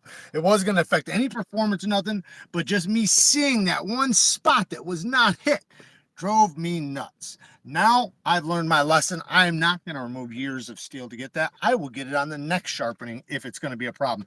Hey, we're met with another 10 Neeves Knives memberships. Shout out to all the new members. Holy shit. You know what that means, though? A lot of guys could go and jump into a damn giveaway right now. Looks like somebody's going to win a free gift, possibly. Somebody might possibly win a free gift. Okay, we need to go to the 400 now. Should be 400. But yeah, this base is really good. I like this thing a lot. And since it's plastic, man, you know, I mean, obviously this is metal, but being plastic, it's nice and smooth. And okay, so we are going to, what I'm doing here is the burr. I've been sharpening this side, right? So the burr's developed on the opposite side. Sharpen this side. I can feel the burr on this side. So I'm just going to rub my finger up like this, and I'll feel the burr. When I feel the burr, now I want to just move it out of the way, because I'm about to go like this across the stone. Well, I don't want to just tear my burr off. So I'm just flipping it over to the other side just to get it out of the way while I finish this side. And then towards the end, sometimes it'll pop off. Sometimes you'll have to redevelop it.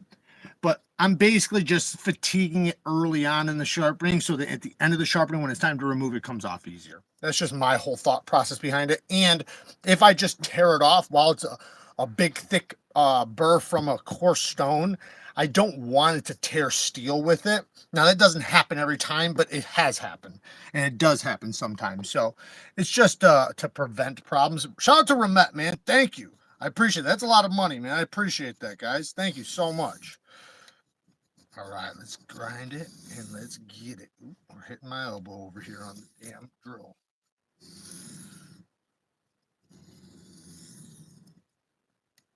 This feels really good now. My goodness, does this feel good again? Feels like I'm getting into some good steel now.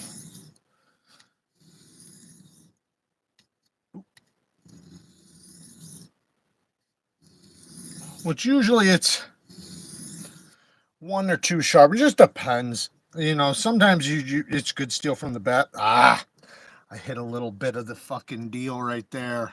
See that? I ground a little bit of my DLC off. Shit. Plunge grinds. Plunge grinds. Fucking plunge grinds. It looked like it was good, but sometimes you're mistaken. This side, so this side, the plunge grind is better than on this side. So this side is the side that's a little wider. Whatever. It happens. And it's not going to affect my damn cutting. I'll tell you what, man, that bevel looks beautiful. The scratch pattern is gorgeous on it. I don't know if you guys can see that. We have a burr developed. Flip that burr back over. Let's get this side.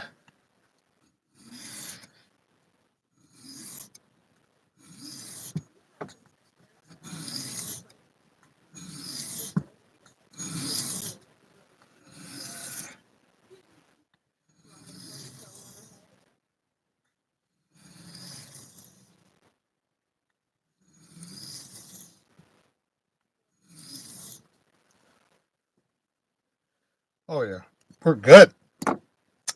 Now we're moving to the 600. 600.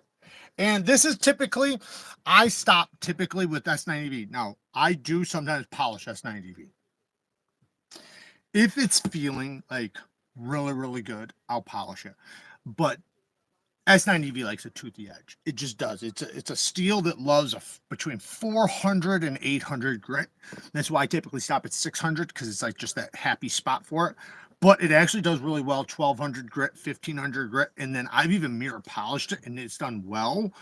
But it depends. I've had some that go to shit. Like I'll use it fucking really quick and it slicks out and it starts getting like glass. And what I'm talking about when I say that is you think about your edge like a microscopic serrated blade, okay? It's a saw blade, right?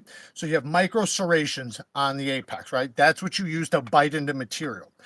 If I broke all those teeth off or if I ground them all down, now it's just going to slip off of things, right? While it might still be sharp and be able to pass through things like food and stuff, when it comes to abrasive stuff where you want the teeth to initiate the bite, you don't want, like, think about zip ties, right? Think about thick plastic zip ties. Those things you can slip off, right? If you have a lot of bite, you're not going to slip off because your teeth are going to keep you in that cut. So that's what I'm talking about when I say it gets glassy. It means it gets slick. I like going from a 600 grit straight to my Shapton. That's typically what I do. I won't polish it though. What I'll typically do, Mafio. So he's saying I like to go from my 600 grit straight to my Shapton 5000 grit to give a bit of a polish. I like it that way. It feels with that polished 600. So what I do is I do a little different. I will finish on a 600 and then I will remove my burr on a 5000, 3000 or 5000, but I'm not changing my scratch pattern. I'm just removing the burr because I find that's the best way to remove the burr. And then I'll strap, which will refine it that little bit more. Okay, we have, ooh, that feels good already. Oh yeah. Yeah, that burr feels really nice on there. So we're doing pretty good. This is an easy blade shape to hold and maintain. So when you have blade shapes and thinner grinds, your sharpening just tends to go a lot better than thick grinds and maybe big belly knives, you know. This one has a bit of belly, so I'm not saying it doesn't, but like something with like a big belly can be a little bit more frustrating for beginners when you're talking about the experience, right? Like it just feeling very natural because you have to like lift your elbow way up, you know, to get to the tip. A drop point is typically in my experience, a spear point or a drop point is like the easiest to sharpen. This is a drop point, so okay, it's looking good, but I got a little bit I need to fix at the heel. So we're just going to continue doing passes until I don't need to do this, what I'm doing right now, but if I see some of my scratch pattern a little bit off, I will fix it while I'm here. I'm right here right now. I have the opportunity to fix it, so I'll do it now. Now, is it going to affect or change anything? Possibly, but probably not. It's probably just more in my brain, but there. That's what I want to do. I don't want to see facets. Facets are just where, like, say if your bevel's flat. So like, let's say this is my perfect bevel flat. A facet would be like a spot where like the angle has changed. So this angle is a little bit higher just right here. And then this angle right here is a little bit different rather than being perfect. So I like to flatten both sides because sometimes you'll have a little bit of like a convex side and then a flat side. So you'll want to come back and then flatten this side back out. Okay, got the burr.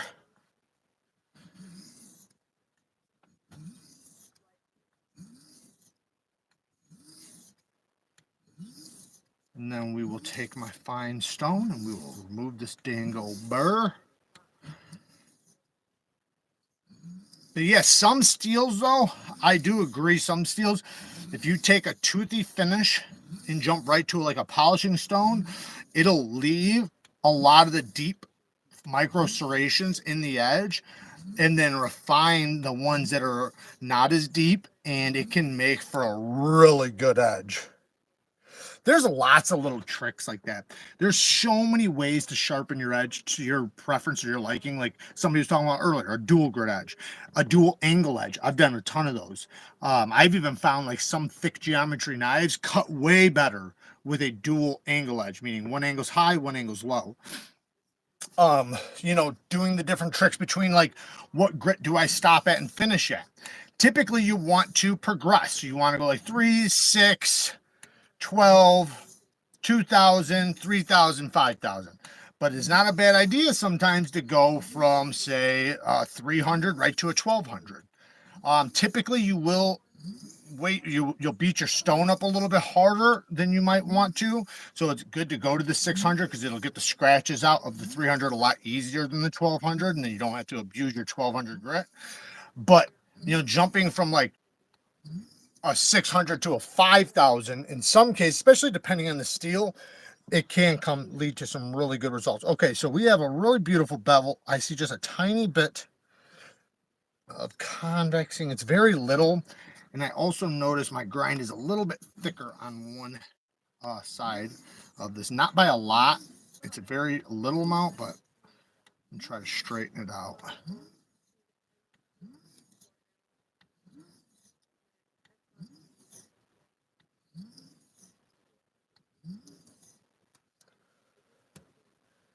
That's mostly good.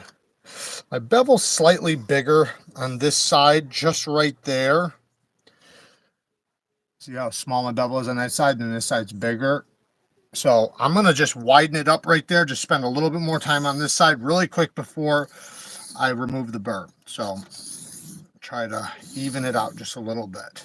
Do I have to? Is it that big of a deal? No, absolutely not. In many cases, I wouldn't even do this. The fact that it's a DLC coating, you can see it a little bit better. That's when it might aggravate me a little bit, but it's a visual thing. It's not going to affect anything else.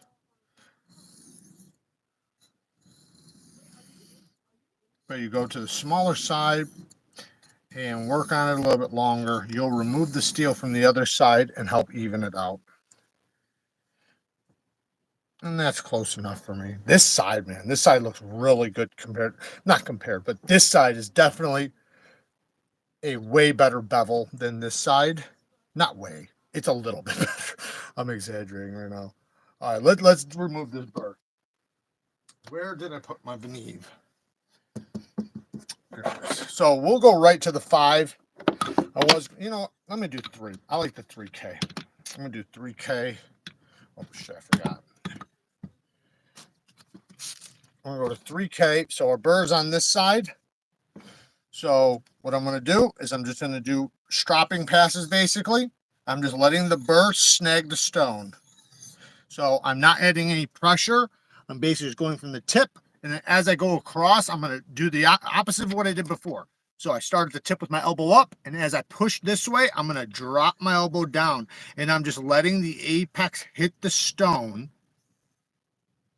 so that it flips let the burr hit the stone so that the burr flips back and forth, back and forth, back and forth.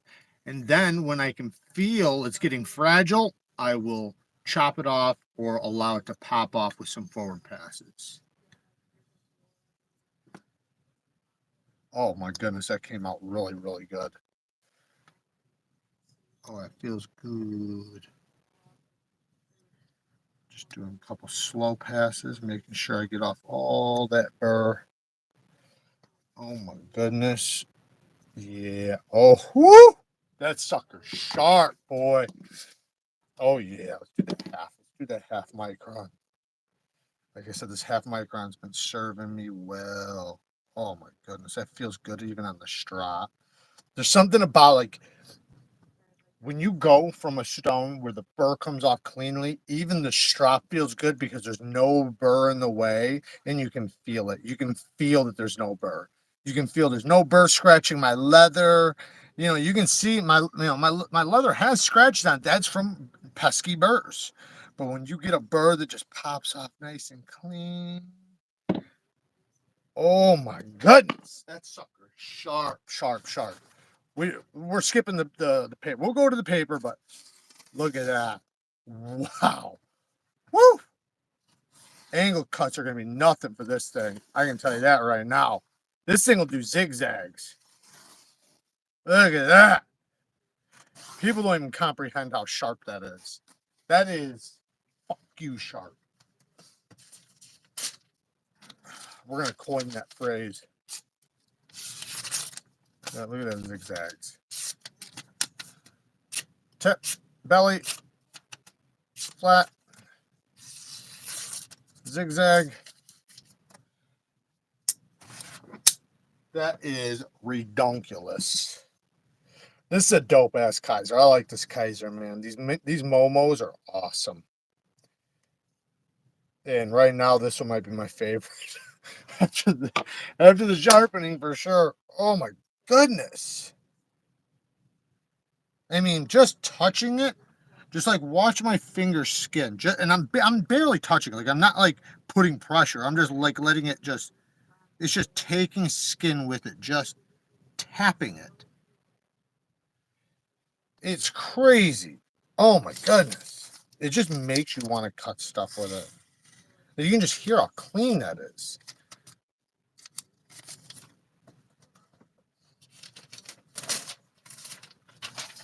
Listen how quiet this is. And how clean sounding.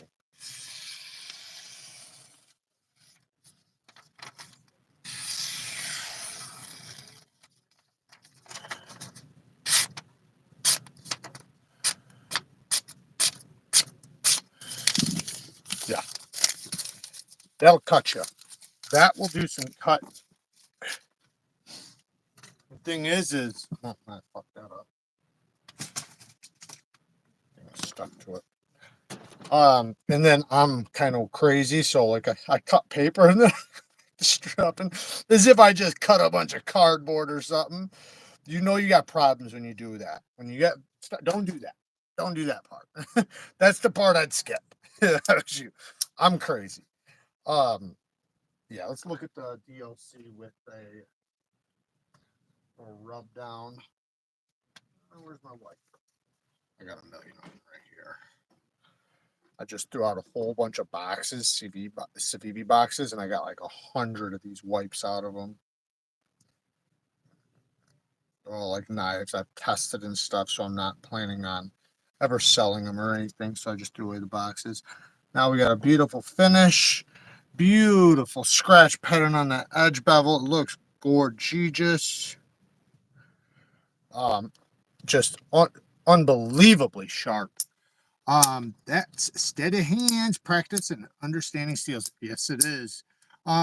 Sir, it can't be called doom scrolling if I find you live streaming. Thanks for sanity in crazy times. You got it. Like a whisperer. Yeah, I try. How do you get it that sharp? Well, there's multiple factors. One, like dude just said, it is practice, right? But listen to my videos. I have thousands of sharpening videos, and I teach knife sharpening at the highest degree, meaning like the most detailed. I try to break it down to the most simplest thing. And even if you rewind this, I try to make it very simple for you guys. But if you watch my videos that are recorded, I have good pictures and good editing and stuff that helps you. But steady hand, using your elbow. Don't use your wrist. Lock your wrist. That's one thing. But another thing is the steels, right? Like if this was a cheap gas station knife, I couldn't get it that sharp because those steels aren't hard enough to get that sharp. They're shit steels with shitty heat trims. You got to get a quality knife. You got to get a quality, like this is S90B. I'm not saying you have to get S90B because you don't. You can get Nitro B, 14C28N, even 9CR will get really fucking sharp. But the better quality the steel, the better the heat treatment, the more reliable the company, the more consistent it is, the better the chance you're going to be able to get it this sharp. And then the next thing is just, understanding what steel are you sharpening, what edge does it take best, what type of stones are you using, right? I use diamonds all the time. I always use diamonds to me are the best. Now that's not saying that there aren't some carbon steels that do really, really, really, really well on like Japanese whetstones and stuff, because I love whetstones. But with most of the steels I sharpen, not all, but a good majority of them, we're talking about high carbide stainless steels or just high carbide tool steels and stuff like that have large amounts of carbide in them, which make them stay sharp longer, but it also makes them, require diamonds to sharpen. What kind of edge for blank steel? Yes, thank you in the chat a video I did telling you what steel takes what edge the best. Those misdemeanor clips on your site, the upgraded ones or stock? The misdemeanor clips, I don't think they're up there yet. They should. I think they're sold out right now. We're waiting for them. I don't think they've came in yet, but Chase takes care of that. My partner Chase. But I don't think they're up there yet. The hardware, we have this knife dropping tomorrow on my dad's birthday. This knife will be available for purchase at noon. But the hardware will be a pre-order, so you'll get the knife. But if you want different colored, more exotic colors, I guess you could say, and then the other ones do not have a logo on the pivot, and they're also double-sided. The new hardware will come with your pivot barrel, so you do not have to take this off of your pivot barrel. Just leave it on. Take it off. Your other ones will come with pivot barrels. So, anyways, my point is that you'll have to pre-order those, but they'll come really quick. They're already in the process of being made because they messed up the ones we had, so we reordered them. But the misdemeanor, we have that ordered too, so we have more coming back in stock, so it should be in stock soon. Thank you, Todd. There's the Neve Knife Co site there. Get on the email list. We'll email everybody when the shit shows up. I got to make sure to tell Chase to make sure to set up that for everything that comes in. Man, this gold is so beautiful with the brass. It looks slick. But yes, all the misdemeanor clips from here on out are the new ones, the better ones. They'll never go back to the old ones. I sharpen once a day on a semi-cheap knife just for practice. Yeah, I would semi-cheap. So cheap is okay. It just depends on your version of cheap. My cheap would be the minimum I would say to practice on. I think personally the best is going to be a Sen cut. $30, $40 knife. Now you could go down to a $20 knife, but the reason why I recommend Sen cuts, Civivis, is because they're thin. They have hollow grinds. They have very thin geometry, and the thinner the geometry, the faster it's going to go. You could get a $20 knife with a great heat treatment that's 30 thousandths behind the edge, and it's going to take you a long time to sharpen. Well, in that case, then it's like, you feel like you're losing. You feel like it's like, man, fucking, when am I going to get a burr, right? Because it's going to take you a lot longer, right? Like, put it this way. If I tried to sharpen this right now with you guys, this would take me probably freehand. If I lowered the angle to the angle I would want, it would take me probably an hour and a half to sharpen this knife. Maybe even 2 hours. Something like this, you've seen it took me a matter of minutes, right? But we're talking 15 thousandths behind the edge versus 40 thousandths behind the edge. So, what? Over twice as thick, but basically three times thicker. And it's more than 40. So like in some areas, it's probably like 45, 40, 55, talking four times as thick. So it's going to take 4 times longer at the minimum. And I would say it takes longer than that, because the thicker you get, well, you might say, well, 20 thousandths, right, will take twice as long as 10 thousandths. Not exactly. In many cases, because you're grinding thicker steel versus thinner steel, it takes you even longer, right, to grind it down, because it's just way more steel, you know. I always recommend 14C. Yes, 14C is a great one to start with. 14C is a first steel to learn sharpening. Cheap, and every company does it well. Yes, and that's a good point. So, and that's another reason why I recommend Sencuts to VVs. They do Nitro Vs, they do 14C, they do 9CRs, and they do them all well. But 14C is typically, no matter what company you go to, they typically are going to do it well. Kind of like the AEBL we were showing earlier from Kizer. This is, 14C came from this steel. It's a steel that's very, very easy for companies to heat treat. So you typically don't have to worry about them botching the heat treatment on that steel. Sometimes they'll be softer and sometimes they'll be harder, but that's why I love Civivi's, man. Civivi's 14C is really, really well done. I did a cut test on Civivi's 14C. I have yet to have gotten one of their cut tests to do under 215 feet. So that was the shortest amount of edge retention I got off of their 14C.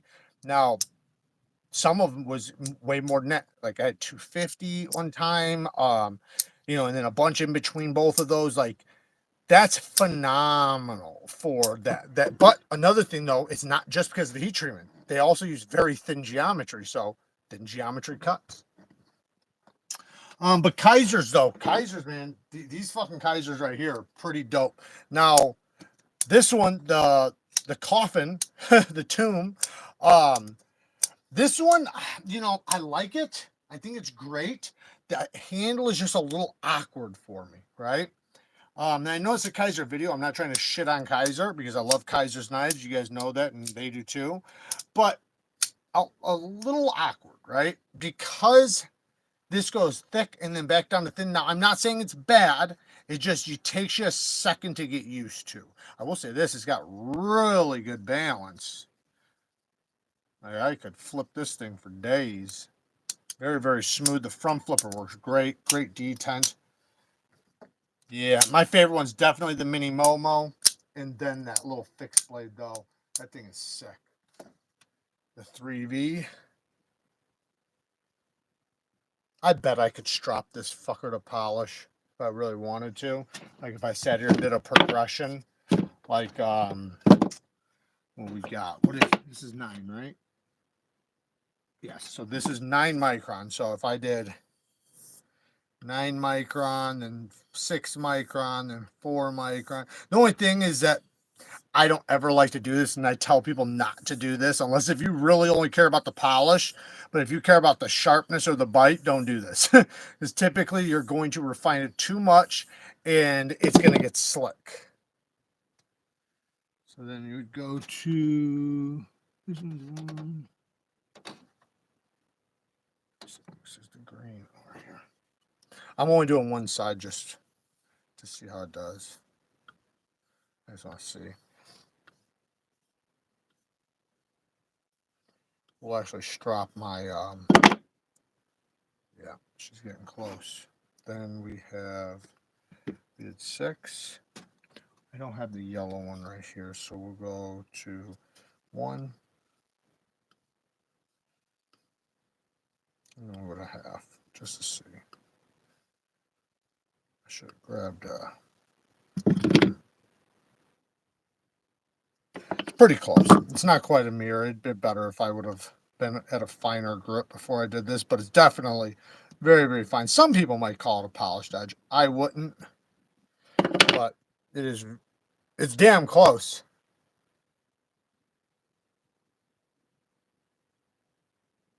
Damn close. And it did not lose bite. Holy shit, they got sharp.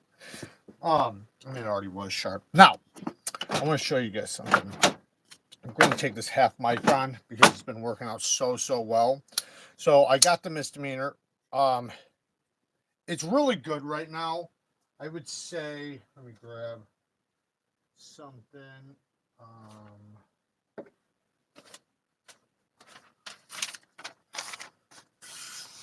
Yes. Oh, she's catching a little bit. Yeah, she's catching right there in that spot where she traps stuff. You guys can't even see what the fuck I'm doing. So she's catching stuff right here where she traps stuff. So like right here is very sharp, but right there where she traps stuff. So we're going to try to get that back. Let's see the tip. The nose is pretty good. Yeah, the nose is pretty good. So just with stropping, no honing, let's see if we can do it. And you can see these edges are like dead. I should be adding a little more compound or wiping it off. By the way, guys, really quick, you know what? I'm just going to show you guys this while we're right here. You can take anything and clean these off. If you get the flesh side, so the firm side, not the suede side, okay?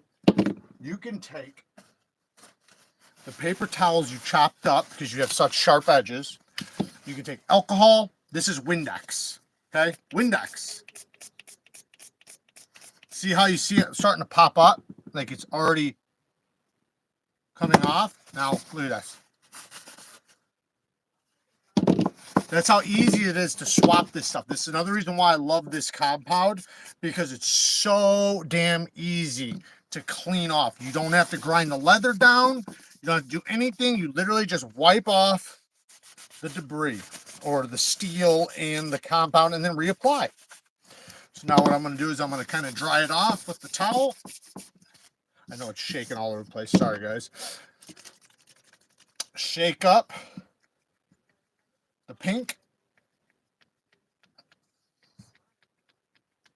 I'm getting close to being out, probably. I can still hear it.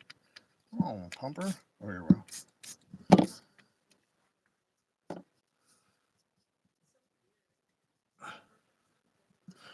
And let that dry. That'll take a little bit. I put a thick layer on that sucker. I shouldn't have put that much.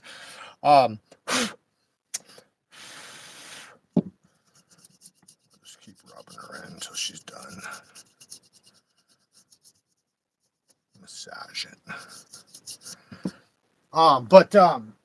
Anyways, it's so easy to swap though, or not swap, but to swap to new fresh stuff. Now you could just recoat it, but there's only so many times you're going to recoat before the steel. Before what happens is you'll reapply it and it'll work, but it'll go dead quicker. I think what happens is the steel's built up on the surface and the diamonds are sitting on the surface. Once you start using it, they sink.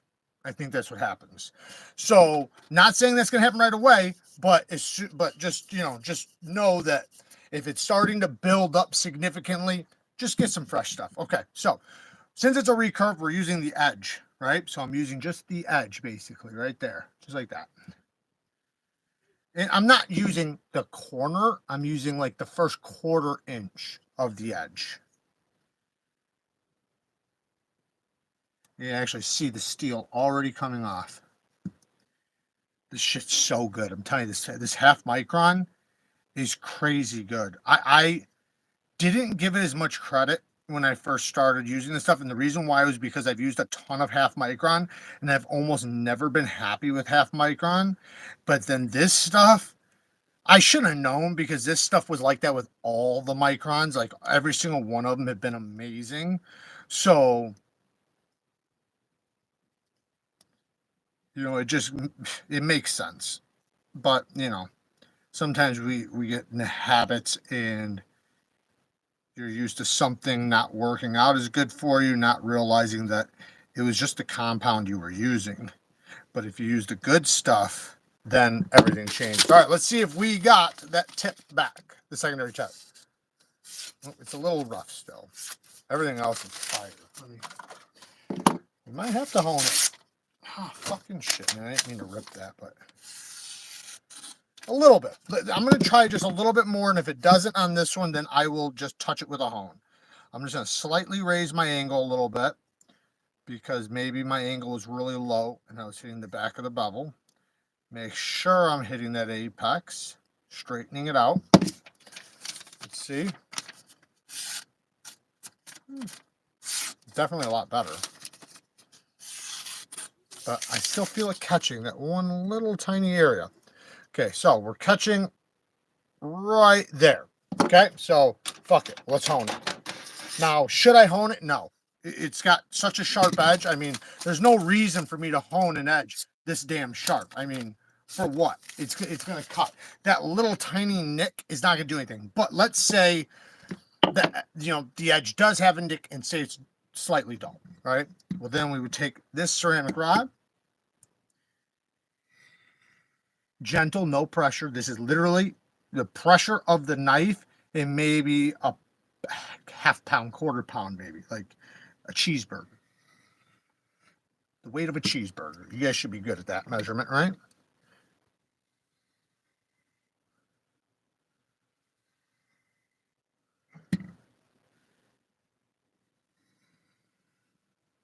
For the dope dealers out there, a coat of brick. But yeah, very, very gentle. Now I'm going even more gentle. I'm gonna do a bunch of passes, even more gentle than the last. Every pass is going to be lighter and lighter while still maintaining this angle, the angle that's on the knife or the thing. And then right there, we should have that little microchip out, because this has just enough abrasive to remove microchips, but not enough abrasive to really remove steel. Oh yeah, that feels better already. I think that's gonna go well.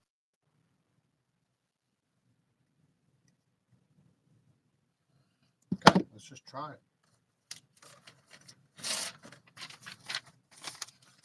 There we go. Yeah. You see one little tiny hiccup right there?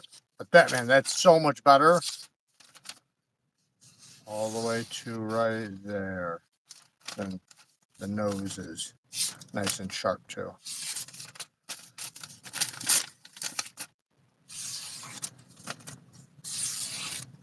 Very nice.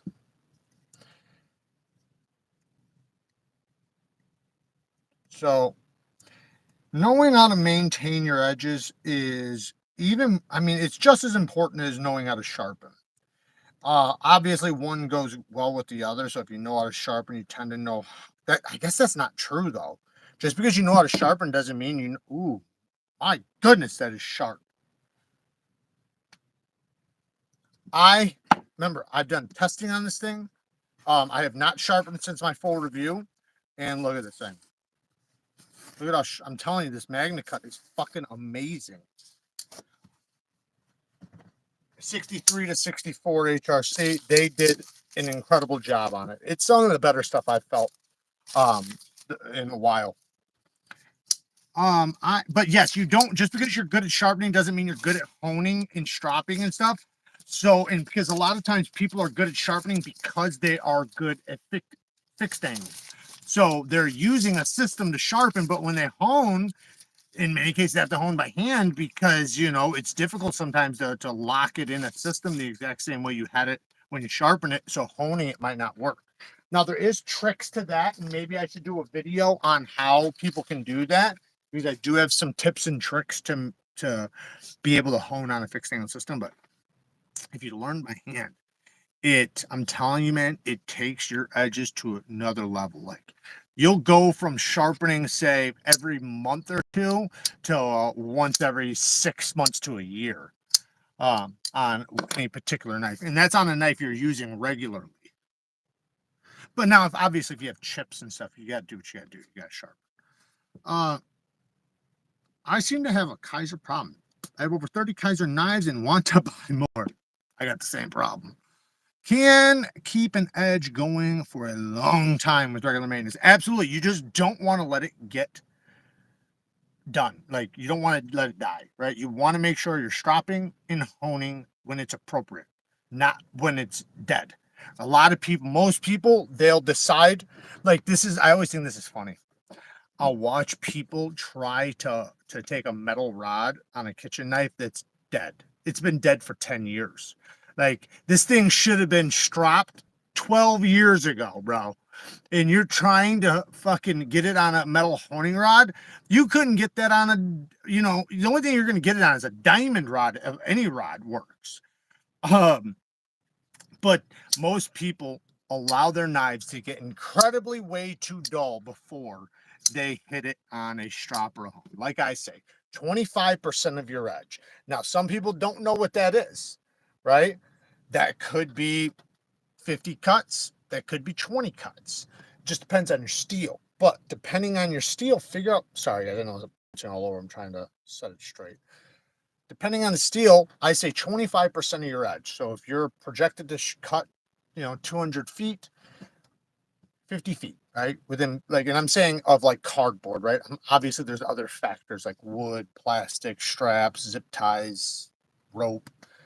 But just consider, like when you start cutting, when you start doing cuts, when you do a decent amount of cutting, strop it. Then go back to cutting, right? And feel it. Feel it. And this is the trick I would do. Take your nail and just run your nail right up the apex like that. It should be slick like glass. If you feel little tiny spots that feel like sandpaper or something, it's microchips. If you feel one jump where it's just like bink, like where it's like you just feel like a spot, that is a microchip, right? There's microchips and then there's microchip, right? One's one chip, the other one's like, a long area of microchips. You can, in many cases, strop that out because sometimes the steel, while it seems like it's chipped, it's just folded over like that. And you just got to make it back to true. Now, if that doesn't work, you can hone like I just did on a rod. But it's nice if you can get it to before that, but you can't always because sometimes you'll be cutting and you'll be like, man, this thing is still really sharp. And then you'll just happen to hit something that microchips it. Not a big deal. Strop it, hone it if you have to, get it back to work, because yes, it might have microchips, but at least you can keep the rest of the edge super sharp, right? So if you have an area where there's a little microchip, okay, not a big deal. As long as the rest of the edge is sharp, it'll continue to cut. It's when your whole edge is like mostly dead. That's when it starts becoming a problem with cutting. Yeah. So,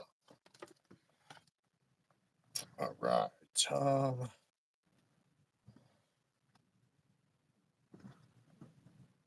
Enough asking the same question over and over. Okay, go with the angle that's already on the 15. What are they asking, Todd? I don't see the question. So somebody's asking, should they go 15 or 17? It depends on the knife. Oh, right here. What angle do you put on Spyderco Manix 2? I always do 15. I always do 15 degrees per side on a Spyderco Manix 2. I like to do 15 degree on most of my Spyder. Not all, but most go 15 degrees. There are some I do 17. That's probably the highest angle I'll put on any of my Spydercos is 17. But yeah, Manix, I like a 15. I want, because of two things. One, Spyderco does a really good job with their heat treatment. And because of that, I know that I'm going to get great results with a low angle. Some steels, I might put too low of an angle and they'll just microchip to hell right away. Spyderco typically has good stability and it's 20 thousandths behind the edge. So at 20 thousandths behind the edge, 15 degrees is a good edge angle. Like it's very, very, very sharp. And because it's 20 degrees, 20 thousandths behind the edge, and it's a 15-degree bevel, the teeth are just really big, right? Because, it's a bigger bevel, right? Because like say if it was like super thin, right? It's like it's very, very tiny, so the teeth are smaller, right? This allows like a little bit bigger teeth, so it has a lot of bite. And being Spyderco with 20 thousandths behind the edge, it allows it to have very high levels of sharpness while still holding on to stability and toughness. And then another thing, which this is a huge factor, a lot of people don't take this into account. The lower the edge angle you put on your knife, obviously it takes longer, it's sharper, right? Also, it's easier to hone and strop. It is significantly easier to strop a 15-degree bevel relative to a 25-degree bevel. A 25-degree bevel in many cases is so tiny, it's hard to even see. So you're like trying to find it to strop it, and you don't know where the fuck it's at. But when it's like 15 degree and you can see it's a big bevel, you can literally just, bam, you can see I'm right on that angle, and you can strop. This is a stone, so I'm just like,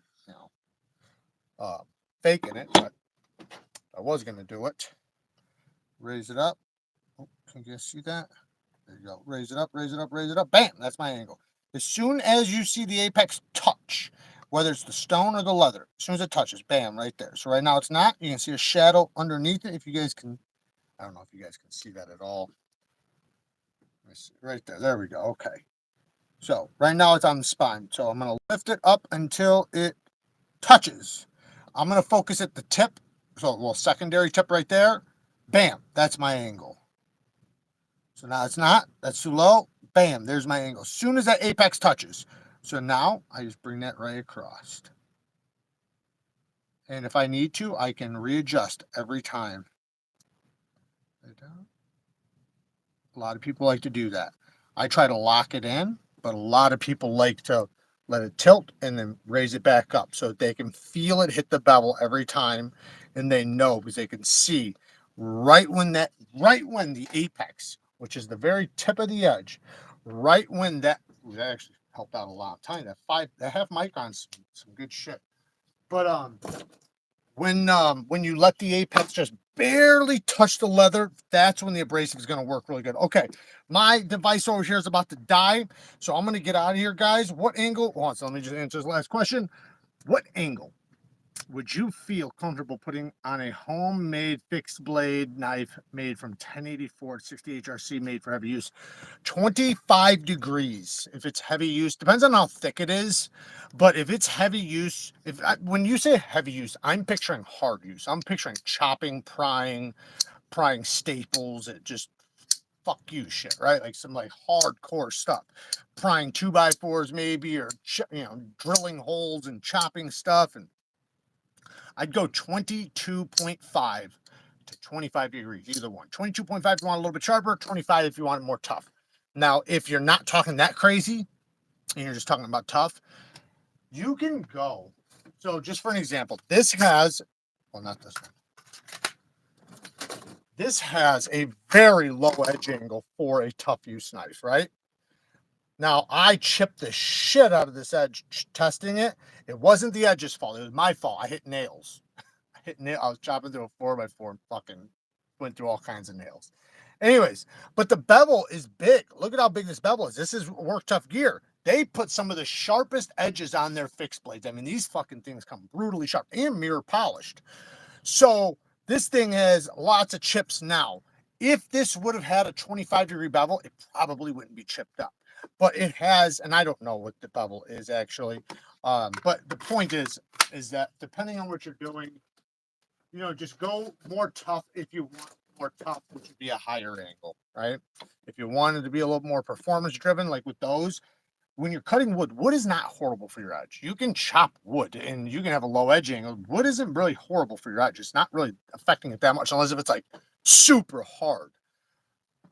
But if you are hitting certain things like rocks, and like sometimes you don't know, there's little rocks that get into things, and that's when it starts chipping you away. All right, guys. Love you guys, man. I appreciate you guys sticking with me. Appreciate all the love and support you guys gave me with super chats and donations and members. If you did become a member and you're a new member, don't forget to go and enter the damn giveaway, because we have 5 mystery boxes going to 5 different people here in just a couple days, and there is a significant amount of stuff in each box. So this is something that's going to be really incredible for each person. We are going to be doing two Whatnot lives, 2 Whatnot auctions this month. I think we have to do some this month and then next month. I'm not sure if we started next month, but either way, we got 2 Whatnot auctions coming up, and we'll be selling all kinds of badass shit. I actually recently ran into some brand new Kizers that are a couple older models that are really dope, that I didn't even know I had, that I might throw in there, but lots of cool stuff that's going to go in there. I appreciate you guys, all your support. If you want to buy any knives, sharpening supplies, or anything like that, everything's linked down in the description. I have everything organized down there, so go down in the description. Don't forget, Kizer has the 10% discount code till February 18th, 8 p.m. Central Time. That's when it ends. Neeves 10. You can go check out their Kickstarter. And then also, Kizer's link is down in the description. I appreciate you guys. Work hard, stay tough. Till next time. Peace.